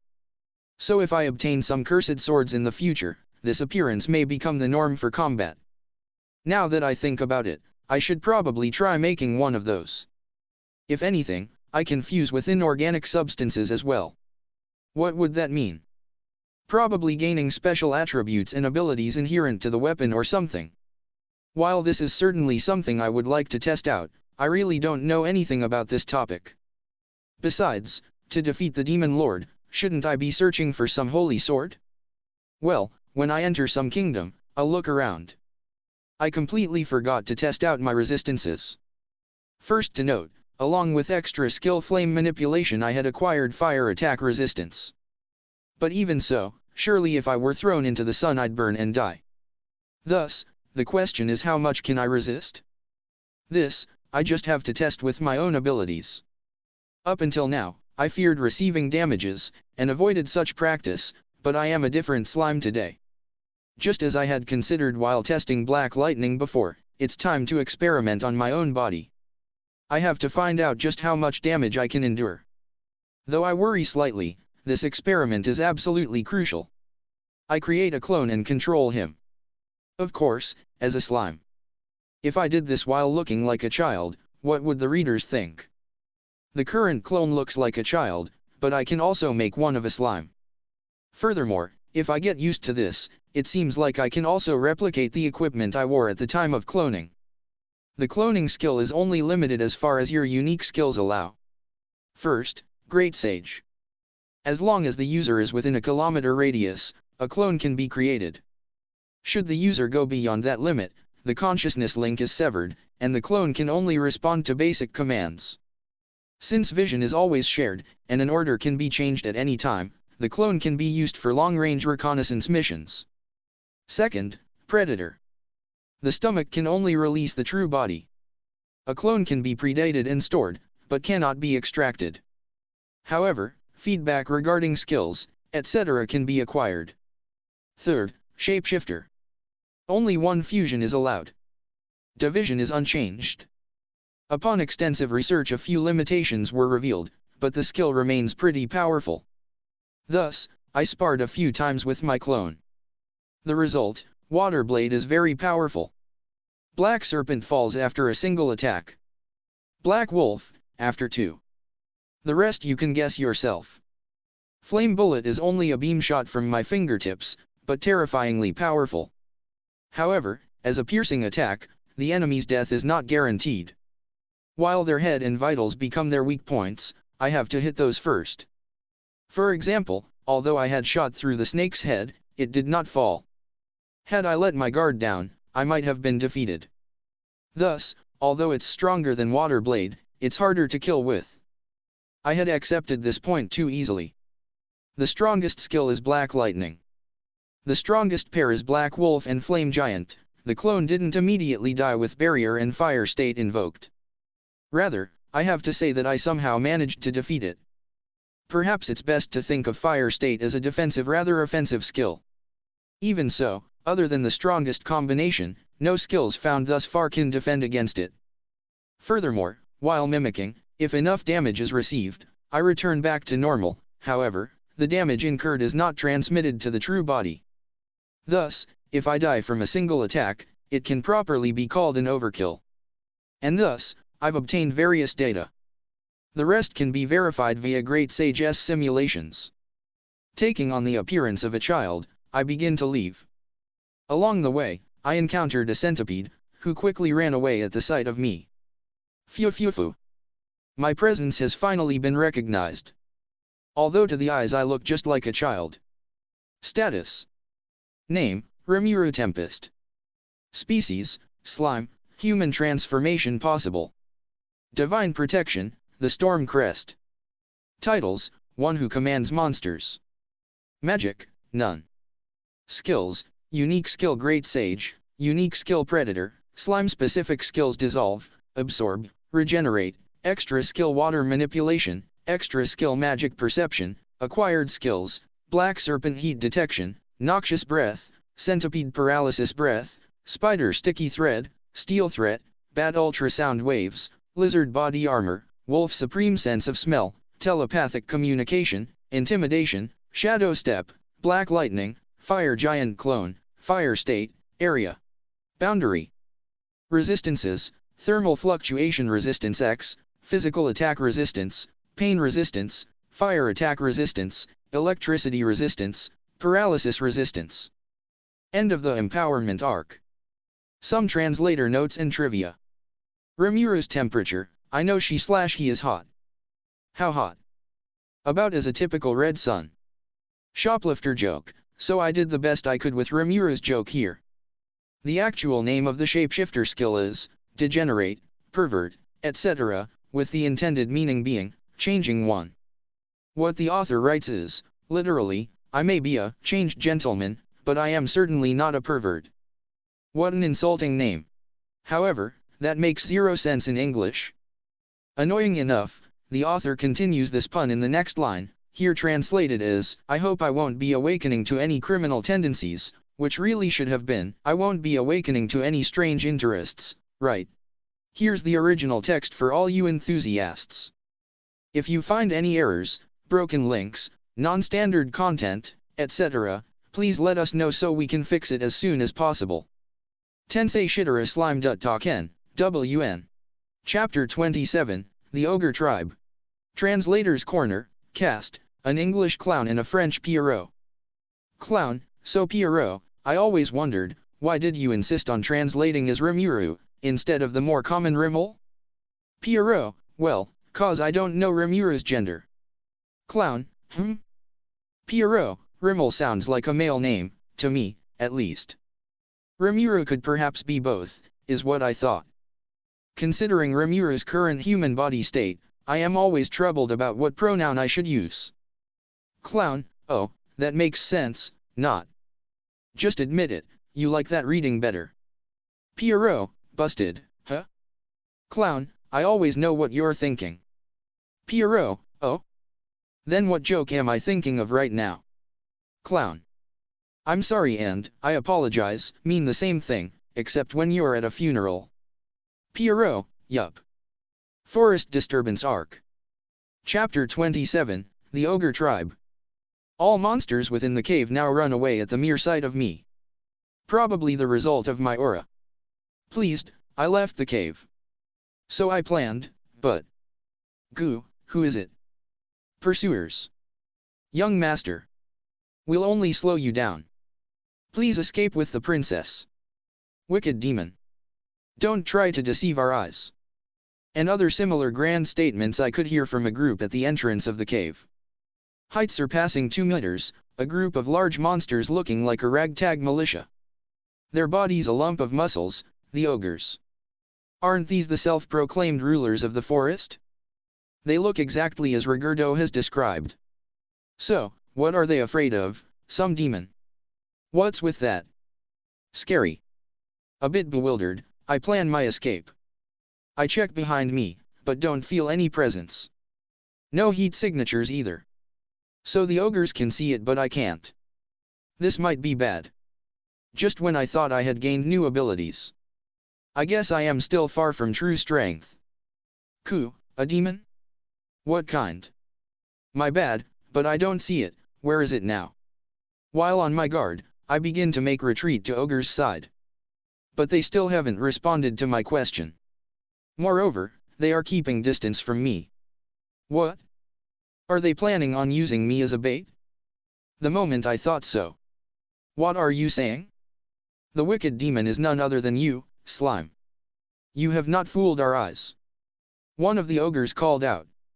Wah, what? To call such an adorable slime a wicked demon? That's not a nice thing to say. Oi. Oi. Wait a second. I am the wicked demon. Are you trying to play dumb? That aura unbefitting of a slime. Did you think you'd fool someone? Oh. I was enjoying freaking out the cave's monsters too much and kept it open, huh. So I quickly pull back the aura.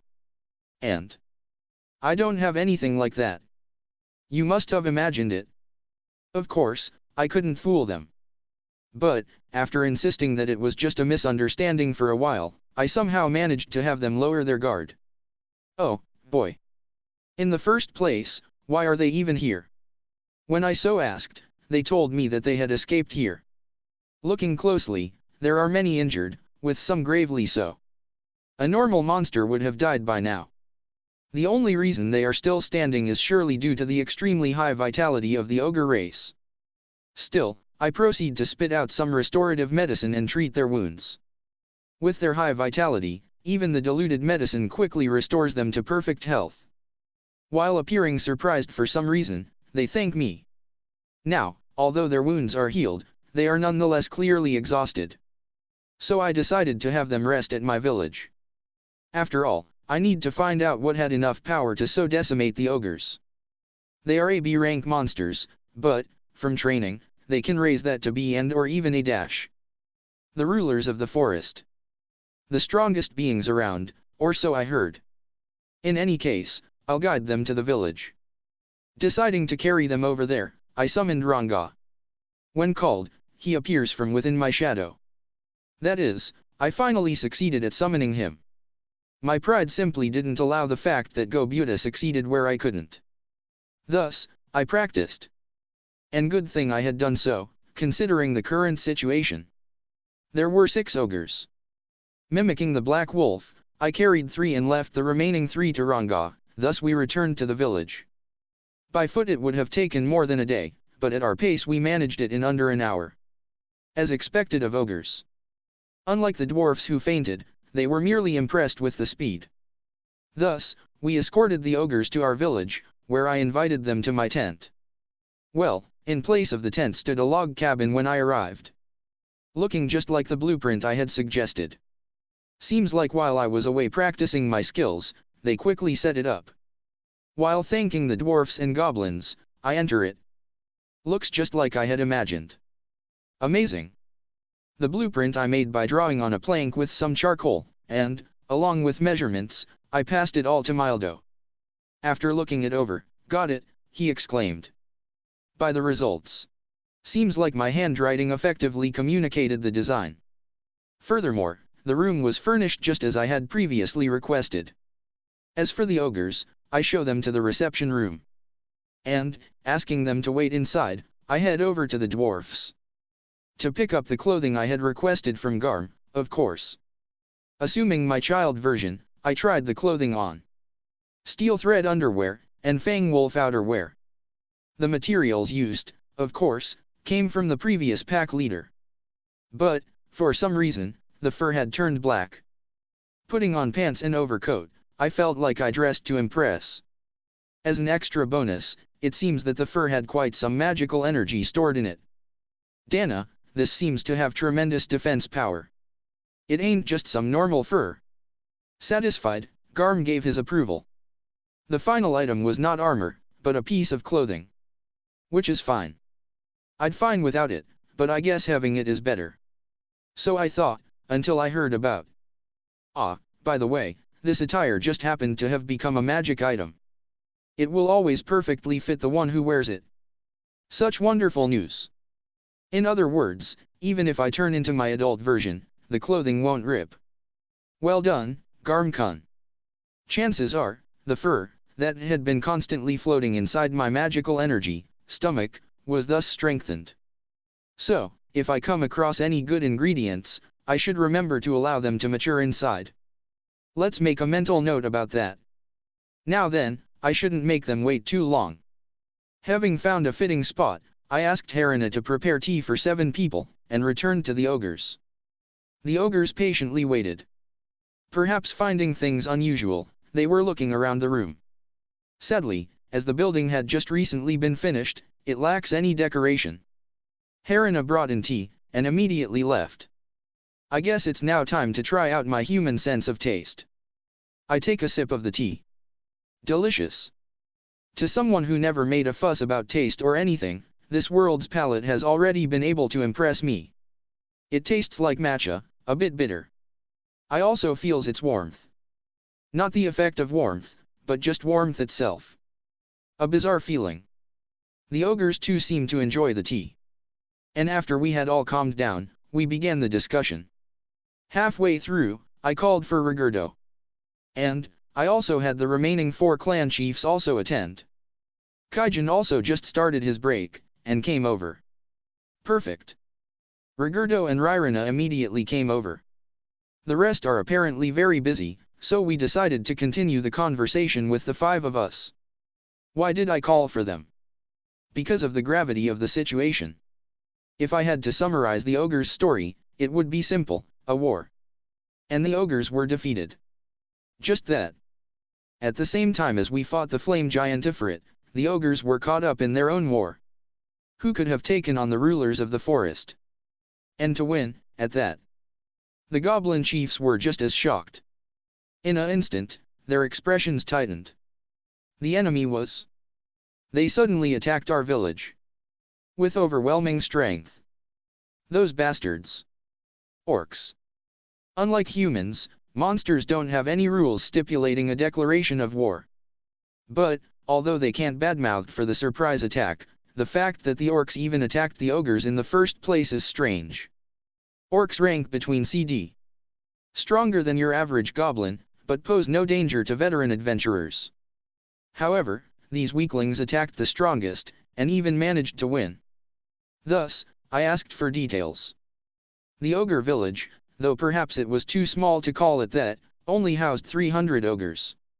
300 B-rank monsters. That is the size of a country's knights' order. If you are planning on subjugating such a village with rank B knights, you'd need about 3,000 of them. And the orcs possessing that much might? We all have expressions of disbelief. Considering that nearly every villager was slaughtered. The village chief and a small group apparently opened up a path for their young master and the princess to escape.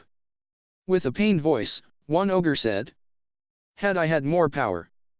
He must be their young master." The last scene they had seen was that of their chief falling to the orcs. Also, a giant orc was releasing some strange aura. Were there others like him?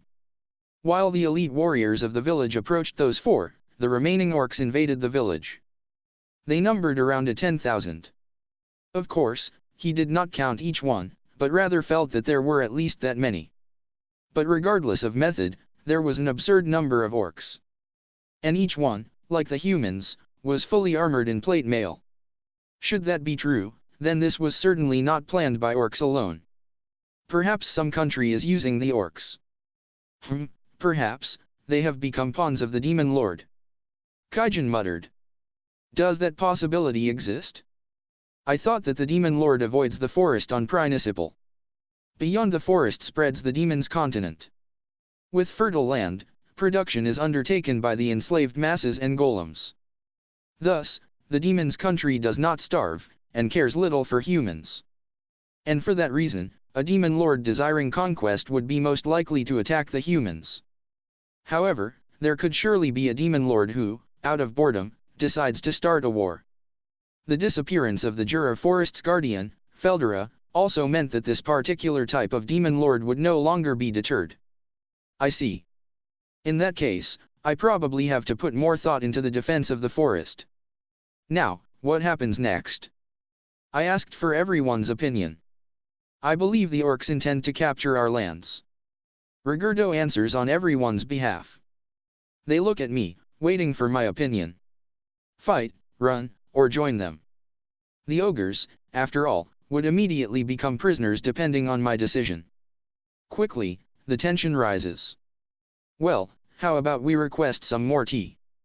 Having said that, I called for a second serving. As everyone sips their tea, their expressions loosen.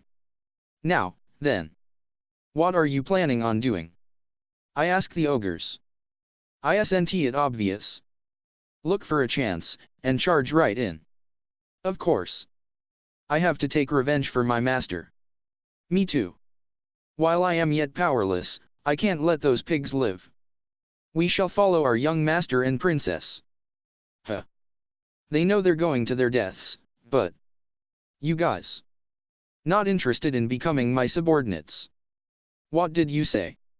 Yeah. Even if they do, the goblins won't be enough to sway the course of battle.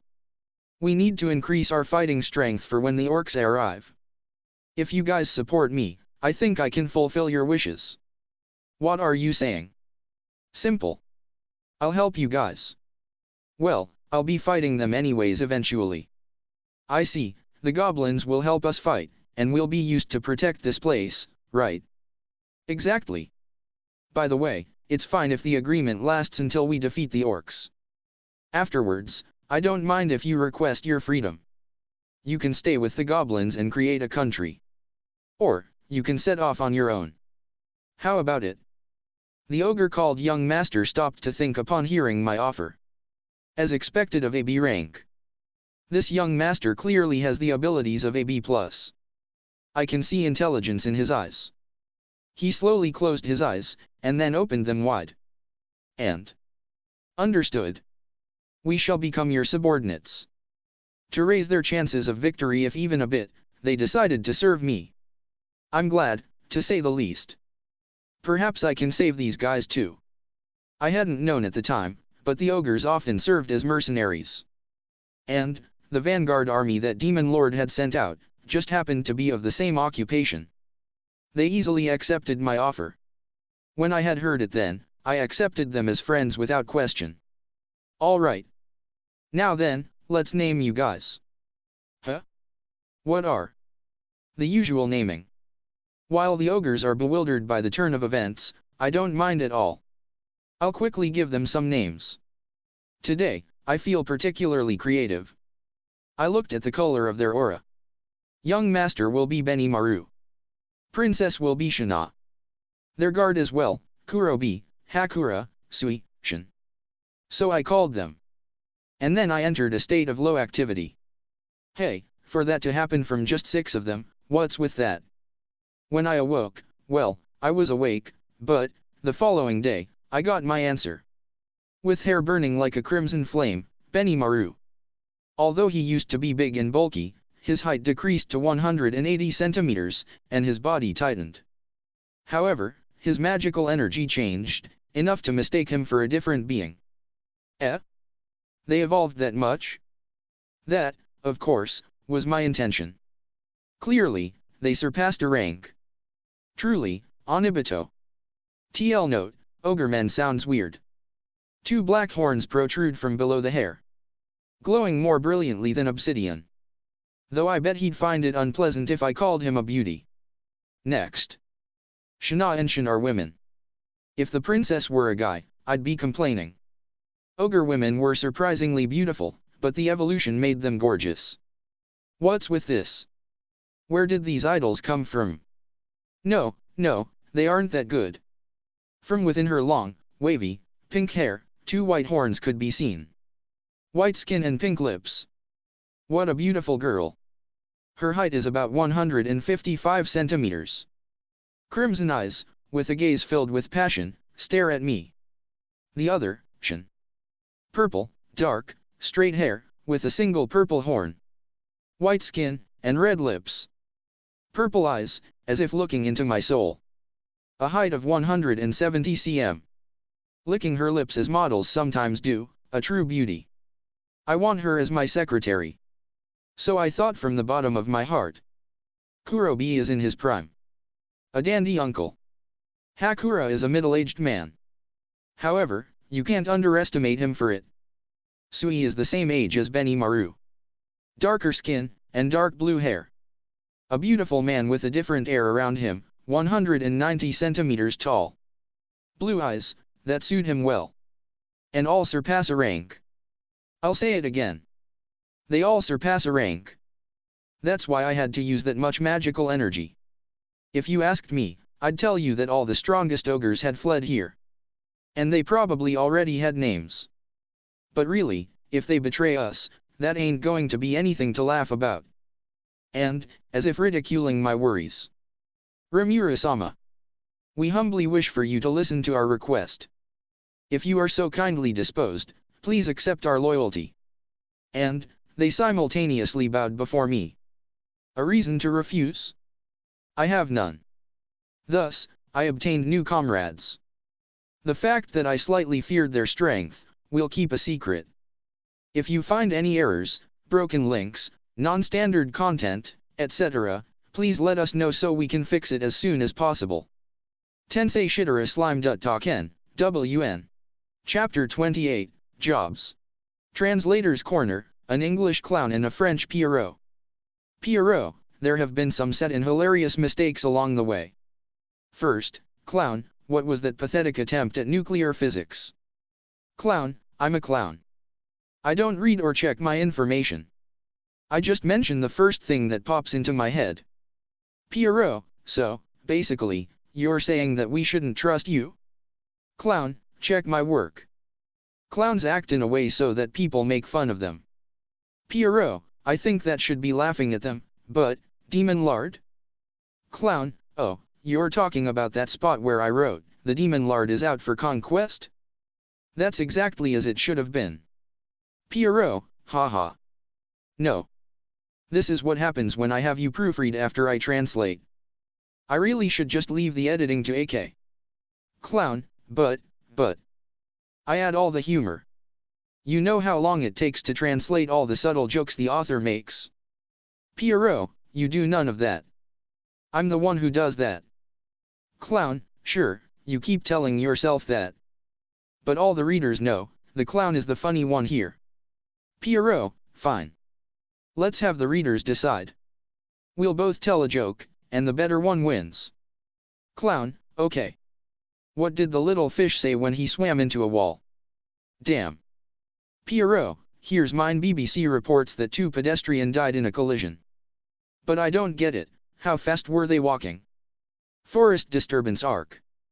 Chapter 28, Jobs. Making new friends is good and all, but will everyone get along? I had such a worry for a bit, but it was quickly dispelled.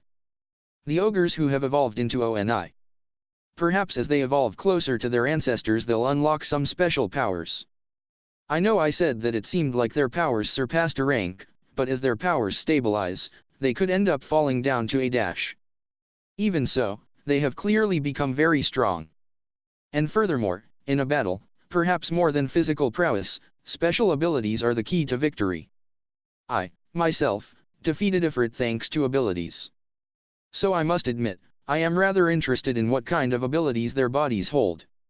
Also, because of the evolution, the clothing they wore doesn't fit them at all. Since their bodies shrunk, though they are still bigger than the goblins, the sizes are too big. Their armor broken, and their weapons chipped and cracked. Curiously, they had dressed looking like soldiers fleeing from a battlefield. And since their sense of style I found curious, I decided to ask. Some 400 years ago, a young lad wandered into our village. The villagers were suspicious, but the chief warmly welcomed him. Around the same time, a lesser dragon was rampaging in the forest. After expressing his gratitude, the lad defeated the dragon. The villagers hallowed his name, and passed down his praise to us. We began imitating the lad's attire, and that has been how we dressed ever since. And that's how it is. They imitated his equipment and successfully recreated it. So, you recreated the equipment yourselves. As you say. The lad had taught us various techniques, and through trial and error, we learned them. Kurobi, for example, is a blacksmith, and specializes in swords. Oh. To think that we already have someone to make swords. Let's quickly introduce him to Kaijin. Since they've already met yesterday, the discussion didn't take too long. In fact, as if they had known each for years, they quickly started producing new weapons. Let's leave it to them.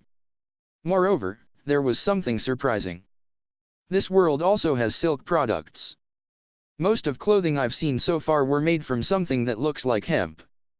Goblin's original clothing, for example. Well, whether it actually is hemp or not, I wouldn't know, but it certainly looks like it. But I digress. About silk. That is something that can be harvested from a hell moth, a monster living near the ogre's village. Well, to be more precise, it's from the pupa. If the larva grows into a hell moth, it is a powerful monster with bewitching powder that is ranked B, however, during its transformation, it is perfectly harmless. So you look for cocoons and gather those. Shana is an expert at this, and has been called the Fabric Princess. Let's introduce her to Garm and Datta. Garm is in charge of everyday clothing and underwear. Datta focuses more on dyes and high-class attire. While we cannot make those yet, we are making arrangements to produce them eventually. As for hunting the cocoons, we left that to the goblin cavalry. And while they're at it, they'll capture some larvae to breed in the village. As I don't know much about silkworm cultivation, this may just end up succeeding through trial and error. However, as we may eventually get some decent clothing, the pain may be worth it. About my steel thread pile. I leave it to you. I told Shana, and handed it over. Got it. I'll make you proud, Rimura-sama. She answered with a bright blush. Adorable. She must be at that age where she is happy to be depended on. As an ogre princess she probably hadn't worked with cloth besides as a hobby. So even a bit of responsibility seems to make her happy. The dwarf brothers are also happy to be working together with her. Just please, don't touch her. Unlike how she looks, that girl's frighteningly strong. Probably, if they try touching her ass, they won't be seeing the sun rise again. These two are pretty perverted, so it makes me worry. Well, the only reason I can worry about them is my lack of sexual desire. If I had it, I'd have to worry about myself over any other person. 'Cause she's so damn adorable. Truly an ONI Heim, TL note, Heim meaning princess. You'd be risking your life each time you'd flirt with her. Shana-sama. Shana-sama has found employment? Please calm your worries for I shall devote myself to Rimura-sama. Shin pushed herself between me and Shana.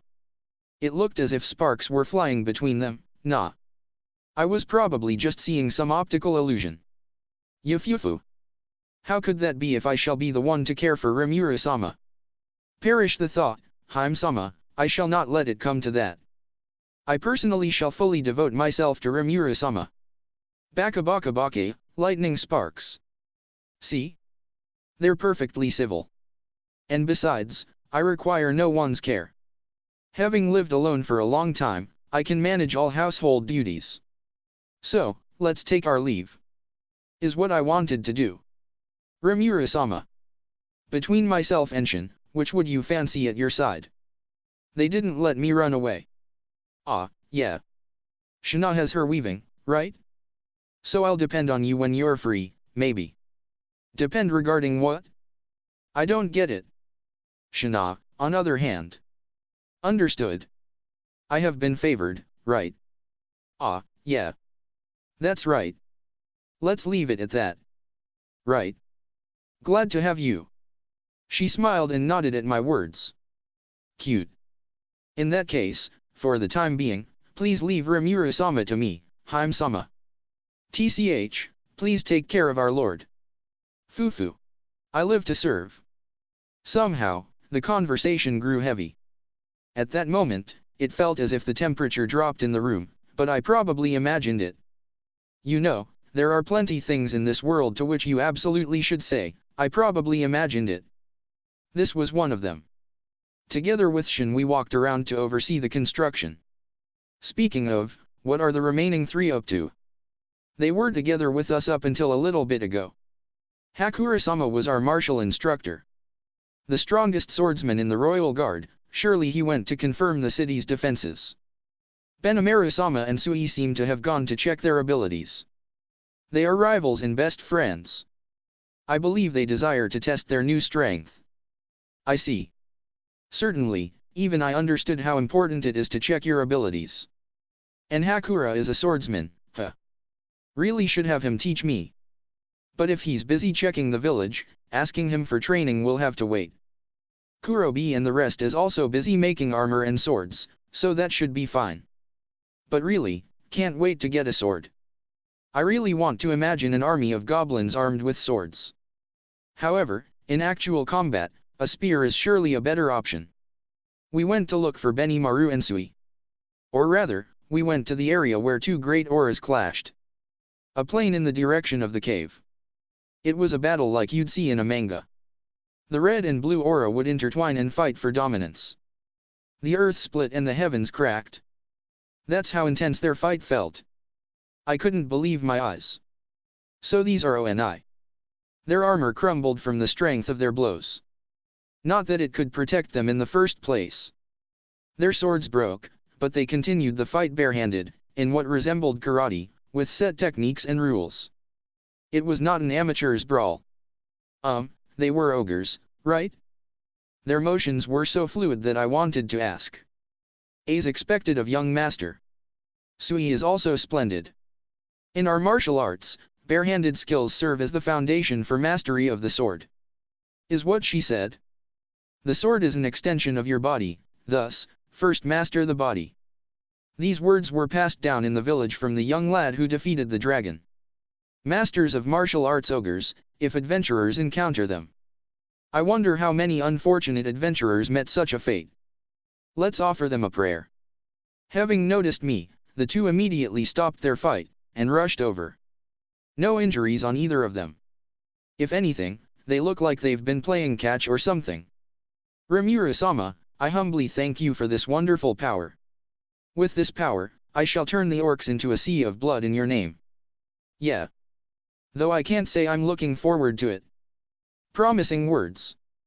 I'll leave it to you. Well, we still need the goblins to gather more information, though. Has scouting been going poorly? No, the goblins are excellent, but there are many dangers associated with approaching too closely. Right. For the sake of intelligence, I had sent out scouts.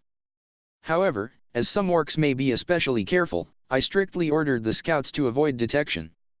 Upon hearing my explanation, Sui said, Rimuru-sama, in that case, I shall go on reconnaissance. Please order me. Looks like he has confidence in his espionage skills. Perhaps now that he has evolved, the powerful Oni Sui may gather better intel than the goblins. If anything, he looks cool-headed, so he probably won't do anything rash. Maybe I can leave it to him. Can I leave it to you? I hear and obey. The moment he answered, his figure vanished from sight. Shadow movement. I see he has obtained a wonderful skill. With effort, I should also be able to acquire it. Seems like I have another thing I need to practice for. Sorry for using your friend. It is of no problem. We must show results with the power you bestowed upon us. I see, the orcs are your sworn enemies, after all. The day we fight them shall come, still your rage until then. Of course. If there is anything I can do, please give me your command. I live to become your hands and feet. Is that so? Your words relieve my fears. By the way, did you find the goblins capable? That I did. You had mentioned making a country here? Rimuru-sama is our monarch, Rigurdo as the prime minister.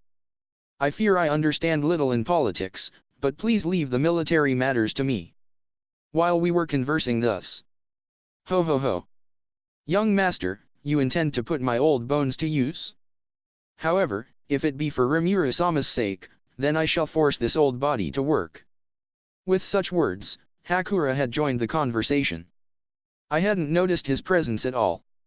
Nor his body temperature. Oi oi. Had he struck me now, I would have been hit once without any warning. This is what they call a master. In a better time, or perhaps had he been born as a human, he would probably be called a sword saint or something. Nameless, never having gone out into the world, this grandpa, ogre, quietly polished his sword skills. I can see how he'd be the strongest among them. Benimaru, are you stronger than Hakura-san? Phew. Rimuru-sama, your joke puts me at an awkward position. This old-timer, rather, Hakura is the strongest man in the royal guard. He even surpassed my father. And besides, he is of a mixed race with the blood of the young human warrior flowing through him. As he said. My ancestor was none other than the master swordsman Araki Byakuya. Japanese, huh? Seems like from the time of the katana. I see, in that case, you are a samurai, aren't you? A single, casual word caused it. Magical energy escaped from Hakura's body, mixed with that of his surrounding, and then reassembled. The amount of energy in his body did not change. However, its quality did. I forgot about it. Evolution due to class change, huh? A middle-aged Oni, but I seem to have reinvigorated him, now he looks as if in the prime of his life. Well, He also looks shocked at the change in his body. I've done it again. To think that just a single word of mine could have such an effect. While his body was still adjusting to the increase in magical energy, it seems to have found the samurai class as appropriate to attend to. I just pray he hadn't become stronger than me. Good for you. From today on, you are a samurai. Samurai live by their loyalty. Serve Benimaru well. So I exclaimed. Wait a second, I always want to be made into a samurai. Benimaru said while looking at me with eyes full of determination. He really is like a stereotypical warrior. But to ask now of all time. I can do that, but, are you fine with not becoming a village chief? You speak those words at such a late hour. I have chosen to serve beneath you. I have pledged my loyalty to you. Again, I offer you my loyalty, please recognize me as a year samurai. I, too, ask this of you. Shin as well, huh?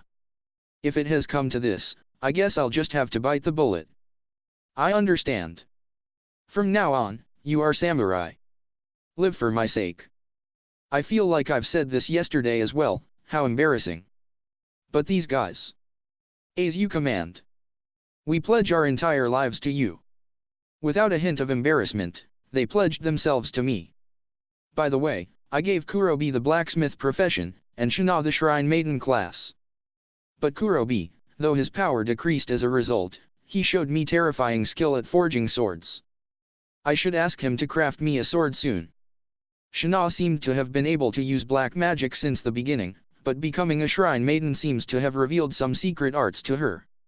Unlike magic, it's not something she can teach other people. Though if she acquires some seemingly useful skill, I'll definitely ask to analyze it. It doesn't matter that she can't teach it to other people. I have Predator, after all. I'll quickly learn it the moment she gets it. Phew. As for the guy who already has shadow movement, I know exactly what will fit him. Right. What every child loves, ninja. If it's him, he could probably land a critical hit sending heads flying. Actually, Hakura can already do that, scary.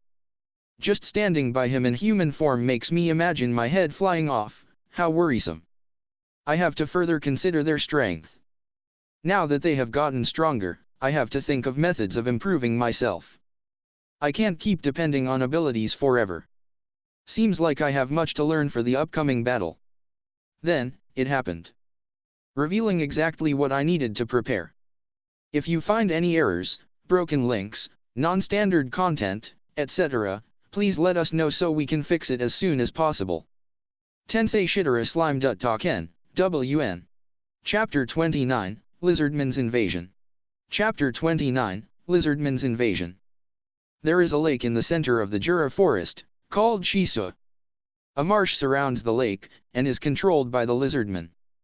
Countless caves surround their lands, forming a natural labyrinth thwarting any invasion. Protected thus by the land itself, the lizardmen peacefully ruled over the lake. However, one day, troubling news reached them. The orc army was advancing to the lake. The head, upon hearing these news, quickly issued orders. Prepare for battle. We'll crush them. The head was full of confidence. Had they fought on the plains it might have been different, especially considering the lizardmen were outnumbered.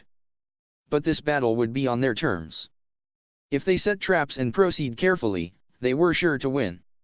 While sending some to prepare for battle, he also sent a reconnaissance team to investigate the orcs.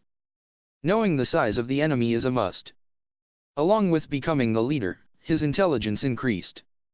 The carnivorous lizardmen would individually rank as AC and monster. The warriors could reach B-, and some special individuals among them could even reach B rank. The total number of their troops numbered 10,000, if calling half of their entire population to arms. However, even so, their abilities are rather highly ranked. If they properly cooperate and fight as a single unit, they can easily rival the army of a small human country. Thus, this battle seems completely to their advantage. There is no way we will lose. So thought their head. However, his heart was still heavy. Orcs were typically a race that wouldn't attack those stronger than themselves. And by no means are lizardmen weaker. Had they attacked the goblins, then it would have made some sense, but why them? And thus the question slowly grew into unease that tormented him. A bold personality, but with enough humility. That was the head of the lizardmen who ruled them carefully for many years. And this lizard's fears were soon to come true. That much was confirmed by the reconnaissance team. The orcs numbered 200,000. Impossible. So he thought. The orcs were indeed a race bursting with life, renowned for their reproductive abilities. However, even then, to prepare 200,000 warriors was unthinkable. How were they able to procure enough food? Who had united that many selfish and greedy orcs under one banner? With their power, at most 1,000 would follow. The best the head could do would be raise an army for 20,000. Are they divided into sections controlled by some outstanding individuals? But even so, someone has to unite the leaders. It couldn't have been. The mere thought evoked fear. He wanted to reject that thought with all his might. That's how terrifying that existence was. The Orc Lord, said to be born once in many hundreds of years. However, no matter how hard he thought, only that entity could have achieved such results. If the Orc Lord has indeed been born, then the advantage he so depended on would probably be meaningless. If they fight normally, defeat is almost inevitable. They don't have enough troops. So the head thought. What could they do to escape from this predicament? If his worries proved mistaken, he would only jump for joy. However, one has to prepare for any circumstance before the decisive battle. So he decided to call for reinforcements. And thus he sent one of his subordinates. Unfortunately, it was that subordinate that caused the chaos. Lizardmen's raid leader Gable, upon receiving the orders from the head, left the marshes, taking with him 100 warriors. Gable was not pleased. To him, who had a name, to be taking orders from the nameless head, how revolting. I am a chosen one. That very fact was the root of Gable's pride and confidence. A certain devil he had met granted him this name. You show promise. Someday, I'll come back to call you to my side. So the great devil told him. He remembers those words as if they were said yesterday. My great master, the devil Gelmudo himself bestowed this name upon me. So how could I be satisfied working under those low-class lizardmen and their pathetic leader? For Gelmudo Sama's sake, I must take control of the lizardmen. Gable kept thinking the same thing, is this fine? Of course not. In that case, what should he do? The orders from the head were to journey to the goblins' village and to request their assistance. He did allow some forceful coercion, but strictly forbid any action that would prompt a violent response. Pathetic. So thought Gable. We should just conquer the goblins. We should have some faith in our abilities, and all will go as planned. Yes. We have no need for the weak head who overestimates the power of some lowly orcs. Isn't this the chance for takeover that I was waiting for? It is. So, how should I proceed? Those lowly goblins can at least serve as meat shields. So let's gather them up and put those lowlifes to use. 10,000 goblins should be useful. Wait. I got a better idea. This is the perfect opportunity to show the world our power. My power. For that goal, I should proceed carefully here. Carefully, without letting my guard down, wait for the right timing. First, gather forces. This Gable will proceed onward to the goblin village. For the sake of my great ambition. The goblin village chiefs gathered with paled faces. Compared to before, their numbers significantly dwindled. It all began with the coming of the Fang Wolves. Or perhaps it began when they abandoned the village of the named warrior. The villages which wanted to fight along that seemingly despondent village have now joined it. A savior appeared in that village. A being with unbelievable power. Those goblins came under the protection of that being, gained new powers, and successfully reconstructed their village. But the goblin chiefs can't do something as shameless as request to join them now of all times. Actually, a lot want to do that. There are many who already have. But if they join them now, surely they would be treated as slave. That was the thought that prevented them from making a decision. However, time doesn't wait. The orc army has begun their advance. A few chiefs have decided to serve the orcs. Rather than be trampled down by them, better to promise help in advance, and live under their protection. With those intentions, they sent a messenger. The messenger did not return, not all of him. The orc envoy brought the messenger's head, and said this. Ghahahaha. We shall not permit your capitulation. However, if you chose to become our slaves, we shall at least spare your lives. Such is our response. And he leisurely left. Yet anger did not arise within them. For they witnessed that overwhelming power. That single orc could have slaughtered everyone in the village himself. Normally, orcs are a rank D monster. Stronger than your average goblin, but not so overwhelmingly strong. Upon hearing the report, the village chiefs fell into an ever deeper despair. They should have chosen to serve under fellow brethren, at least. The orc who promised to save their lives also demanded that they give up all their food. We won't kill you, but die. That's what he's saying. However, even if all the goblins assembled, they would certainly be annihilated. The goblins who could fight numbered slightly less than 10,000. Their brothers from the savage regions, those not included in their gatherings, could not be contacted. So, they were out of options. At that time, an urgent report arrived. Lizardmen warriors have entered the village. It read. Was this not a glimmer of hope? So the village chiefs went to meet the lizardmen's raid leader. He was their only hope, they thought. Moreover, he was a named monster. Surely he would become their savior. And then, their messiah proclaimed. Swear your loyalty to me. If you do, I promise you a bright future. We believe those words. Thus, the village chiefs made their decision. It was a mistake of the weak who had no one to depend on. There were some who insisted on serving their kind rather than the lizardmen. However, they were greatly outnumbered, so the goblins chose to serve Gable. If only they knew that this decision would decide their fate. Hakura is a master swordsman. Strength without a blemish. Although he's at the age to be someone's grandpa, his spirit is clearly years younger. Having taken my human form, I am learning the sword from him. Although I haven't held a sword since those kendo lessons in middle school. My perception speed is 1,000 times the norm. Receiving a blow is a piece of cake. I also had a time when I had thought that. Since moving around in the child form was unpleasant, I changed to my adult version. Come at me, Gramps. I thought, watching Hakura. Then he somehow grew hazy. At that moment. Supaeon. He landed a hit square on the top of my helmet. I felt no pain nor took any damage. The helmet was made from wood, so didn't offer any protection.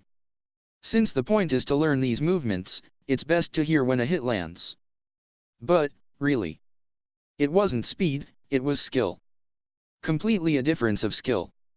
His ability is probably higher than mine. How unexpected.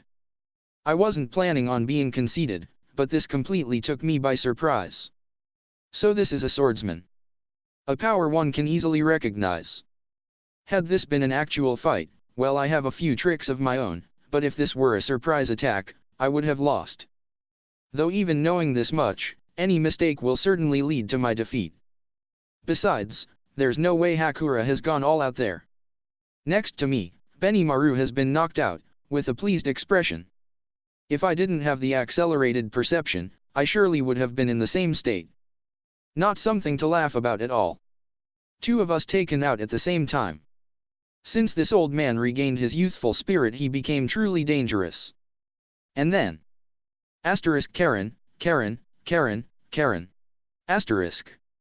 A strange sound resounded from the surrounding. What is that? That noise, apparently, was an alarm system the goblins had set up. Of course, they've done that without my knowledge. Using the traps I had previously set as a clue. Ending our practice, we head over to Rigurdo. When he sees me, Rigurdo rushes over. There is trouble, Rimuru-sama. The lizardman's messenger has arrived. So he impatiently reported. By the way, Rigurdo has pretty much established this panicky image, hasn't he? That aside. Lizardman? Sigh. I knew that annoyance would arrive someday, but seems like it's finally here. Well, let's calmly listen like I always do. Translator's Corner. Clown, I usually try to avoid commenting about the chapter, but I feel this is necessary. Let's offer a moment of silence for Gable. A prayer, anyone? If you find any errors, broken links, non-standard content, etc., please let us know so we can fix it as soon as possible. Tensei Shitara Slime Talken, WN. Chapter 30, Envoy. Translator's Corner, Cast, an English clown, a French Pierrot, and a psychiatrist. Clown, don't let it get to you, Pierrot. You can surely regain your confidence here. Pierrot, but Clown, the one who's seeing a psychiatrist is you? Clown, what? How could that be? Pierrot, that's how it always is. Clown, what do I say? How do I make him laugh? Psychiatrists are those creatures that see meaning in ink blobs. They are beyond human. Pierrot, don't worry. I'm right behind you. Psychiatrist, so. Mr. Clown. I am pleased to see you again. How have you been? Clown, feeling funny lately. Psychiatrist, well, you look ridiculous to me. Haha, always wanted to say that joke. But let's get serious. Clown, no. Seriousness is poison to clowns. Psychiatrist, is anything bothering you? Overwork? Stress? Clown, well, wait a second. I feel like I'm forgetting something. Psychiatrist, Clown, wasn't there some? Editor's Corner. AK, hey Clown-sama, if you had the ability to go invisible for a day, what would you do? Do you know what I'd do? Silence. AK, I'd start a fight with a mime. Forest Disturbance Arc. Chapter 30, Envoy. Gable had easily acquired the Goblin Village's support. Without even having to show our power, the goblins quickly surrendered themselves to me. They are a pathetic race, after all. Should they show any intention to disobey, I'll quickly force them to obey. Gable had completely forgotten the head's words. He had every village bring out food from their storehouses. And, have every warrior assemble before him. The goblin warriors numbered 7,000. They were clothed in battered leather armor, and armed with stone spears. A poor fighting force, but good enough for now. Those without the will to fight have already ran away. Clan chiefs. Are there any other villages around here? The chiefs exchanged glances. One nervously replied. No, though not exactly a village, but there is a community. What's with that? The way they are trying to avoid the question was getting on Gable's nerves. And when he pressed further, they began telling him a bizarre story.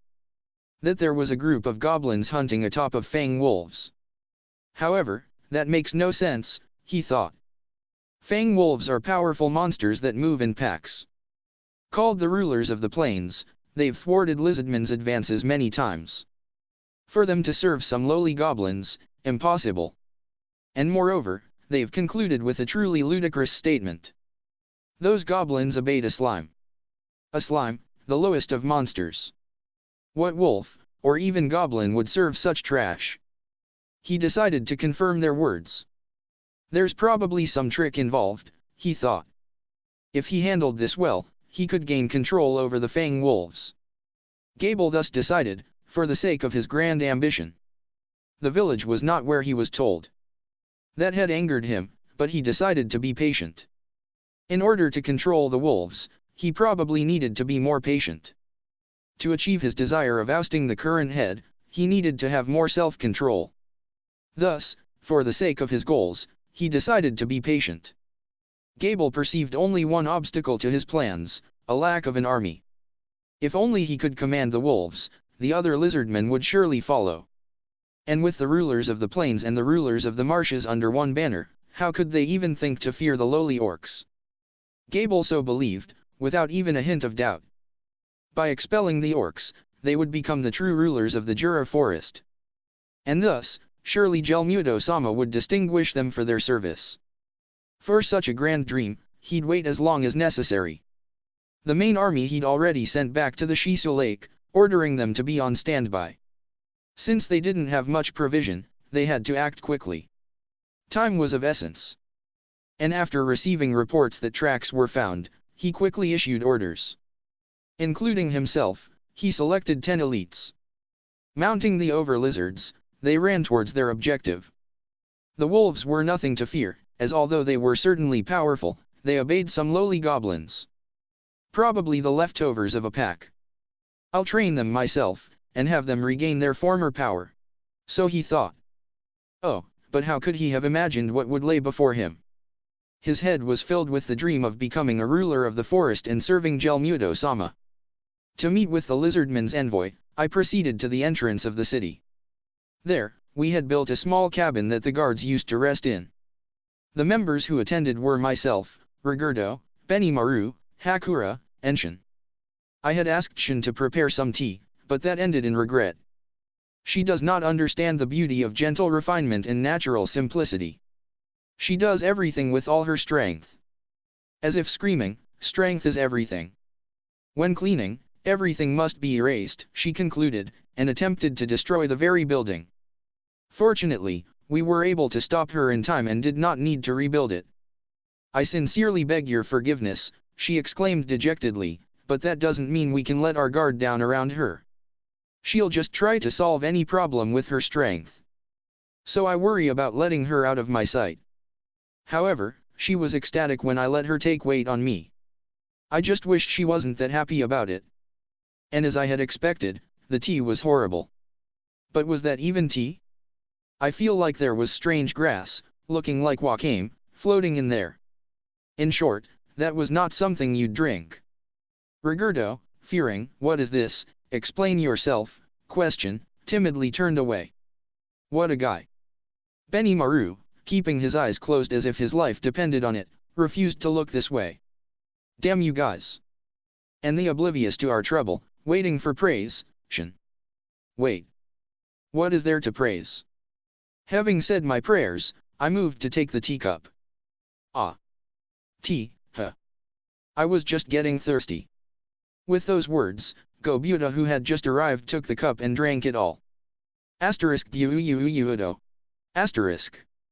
Well done. I'm proud of you from the bottom of my heart. Shin's face, however, twisted into a smile devoid of any positive emotion. That, Gobuta did not notice, couldn't notice. One last gobu escaped from his mouth before it had filled with foam.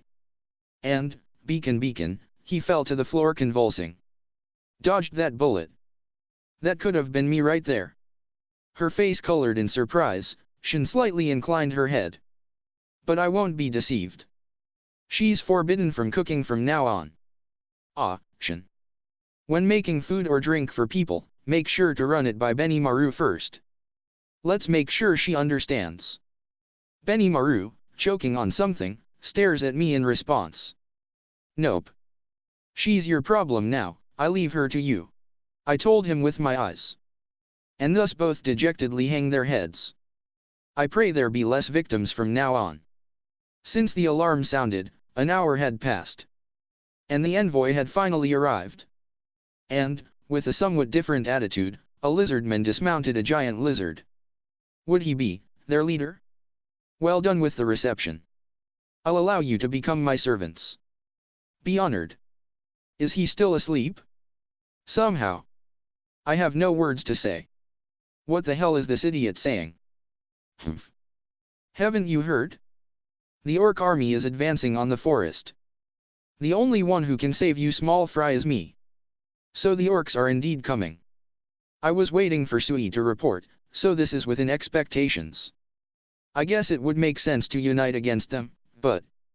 Oh, right. I've heard there is someone among you who has tamed a fang wolf. I'll make him into an officer. Bring him to me. Fighting together is good.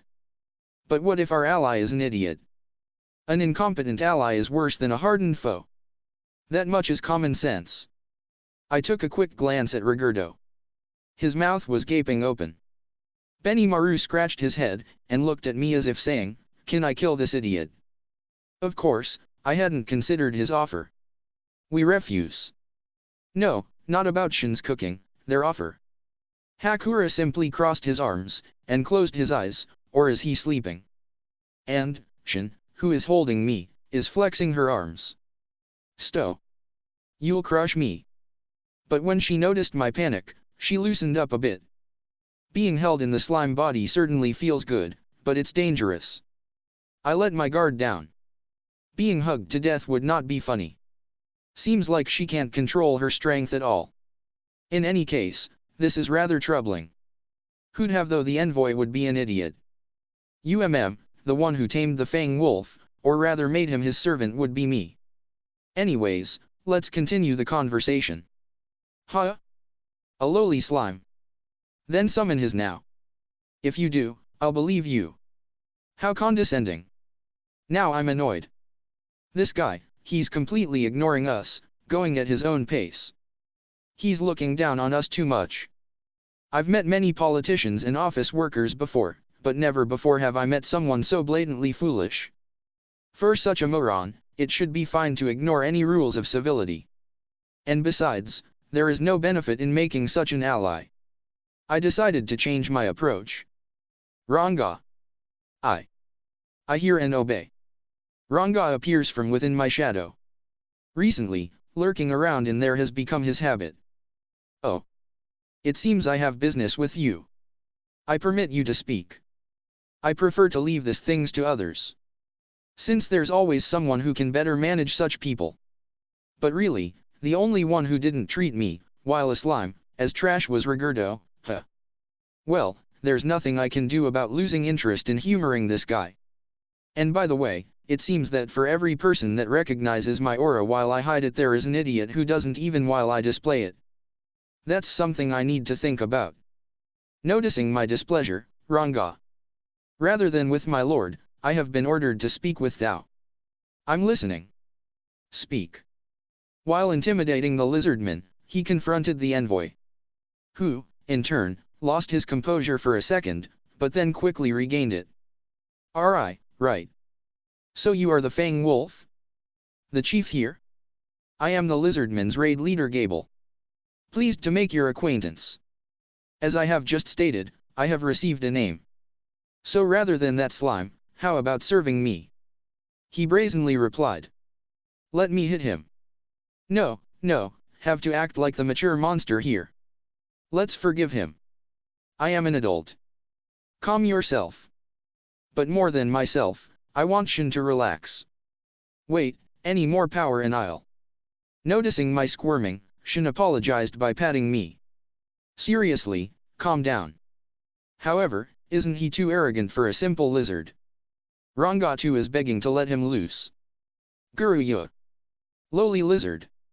I am no longer a Fang Wolf. For you to not recognize that much, insignificant being. Ranga gritted his teeth and a dangerous crimson light filled his eyes. He is stilling his anger. Ranga-san, don't overdo it. Will the lizard survive? Were he not a messenger, I'd laugh watching him torn to pieces for his stupidity, but... Very well. I'll show you my power. Who will be my opponent? Oi, that's a bad joke. Please read the mood, lizard. You're the weakest one here. At most, he might be stronger than Rigurdo. I mean, even Rigurdo possesses B-rank strength. Being the Goblin King, he is strongest warrior among the goblins. The average for a hobgoblin is C+, but he's worlds above that. And that's not counting his armaments. Sure, the lizard is a named monster and may be strong among them, but he pales in comparison to anyone here. Where the hell is this self-confidence coming from? We exchanged glances. Who will fight him? Kukyuku, fine. In that case, fight with one of my storm wolves. Should you defeat him, I will listen. Ranga continued the conversation. Thank goodness. We couldn't agree on who'd fight him. Everyone wanted to beat the guy senseless, and had a dangerous glow in their eyes. But somehow, seeing them act like that, made me relax. And whenever someone had an outburst of anger, the rest of us seemed to calm down. For guys like this, only I seem to be able to keep my cool at all times, but whatever. Is that fine? I am willing to face you, you know? Well, if you feel like making excuses when you lose, you are free to send out your subordinate. Ranga howled. Damn it. Just when the anger had subsided, the lizard had to provoke us again. Ranga calmly summons a wolf. I didn't know he had learned such a summoning skill. Moreover, a black wolf appearing thus, I must admit, looks pretty damn cool. Garuya. Shut this lizard up. Gao. And then, to the lizard. If you wish to borrow my strength, first show your own. Now, begin. Ranga shouted. At the sound of his voice, the battle began. The lizard, Gable readied a trident, and carefully observed the storm wolf's movements. The wolf, on the other hand, stood composed. He kicked the ground, covering the distance to his opponent in a single leap. Surpassing Gable's perception ability, an overwhelming speed. Completely unable to react, Gable never knew what hit him. In a split second, he received a blow to the chest. The wolf then circled behind him, and held him by the neck, with his mouth, of course, in midair. He threw Gable into the air once, and then smashed him to the ground. That all had happened in the blink of an eye. Not Ranga, but some average storm wolf had completely overwhelmed the B-ranking lizardman's raid leader Gable. I knew Ranga had been growing stronger recently, but to think that the other wolves have developed this far. As a result of the attack, Gable's scale armor fell apart, and the lizard himself had fainted. Gable's subordinates, who were busy encouraging him a second ago, now stood troubled. They could not understand what had happened at all. Oi! The winner has been decided. The offer I refuse. If you come asking for help to fight against the orcs, I may consider it. Today, however, take that away and leave. Upon hearing my words, the lizardmen finally began leaving. And thus, the troublesome lizardman's envoy had finally departed. However, the orcs are still going to invade, and we do not have a solid plan yet. Moreover, we seem to have met a headache-inducing, unreliable allies known as the lizardmen. The more I thought about these things, the deeper into melancholy I fell. If you find any errors, broken links, non-standard content, etc., please let us know so we can fix it as soon as possible.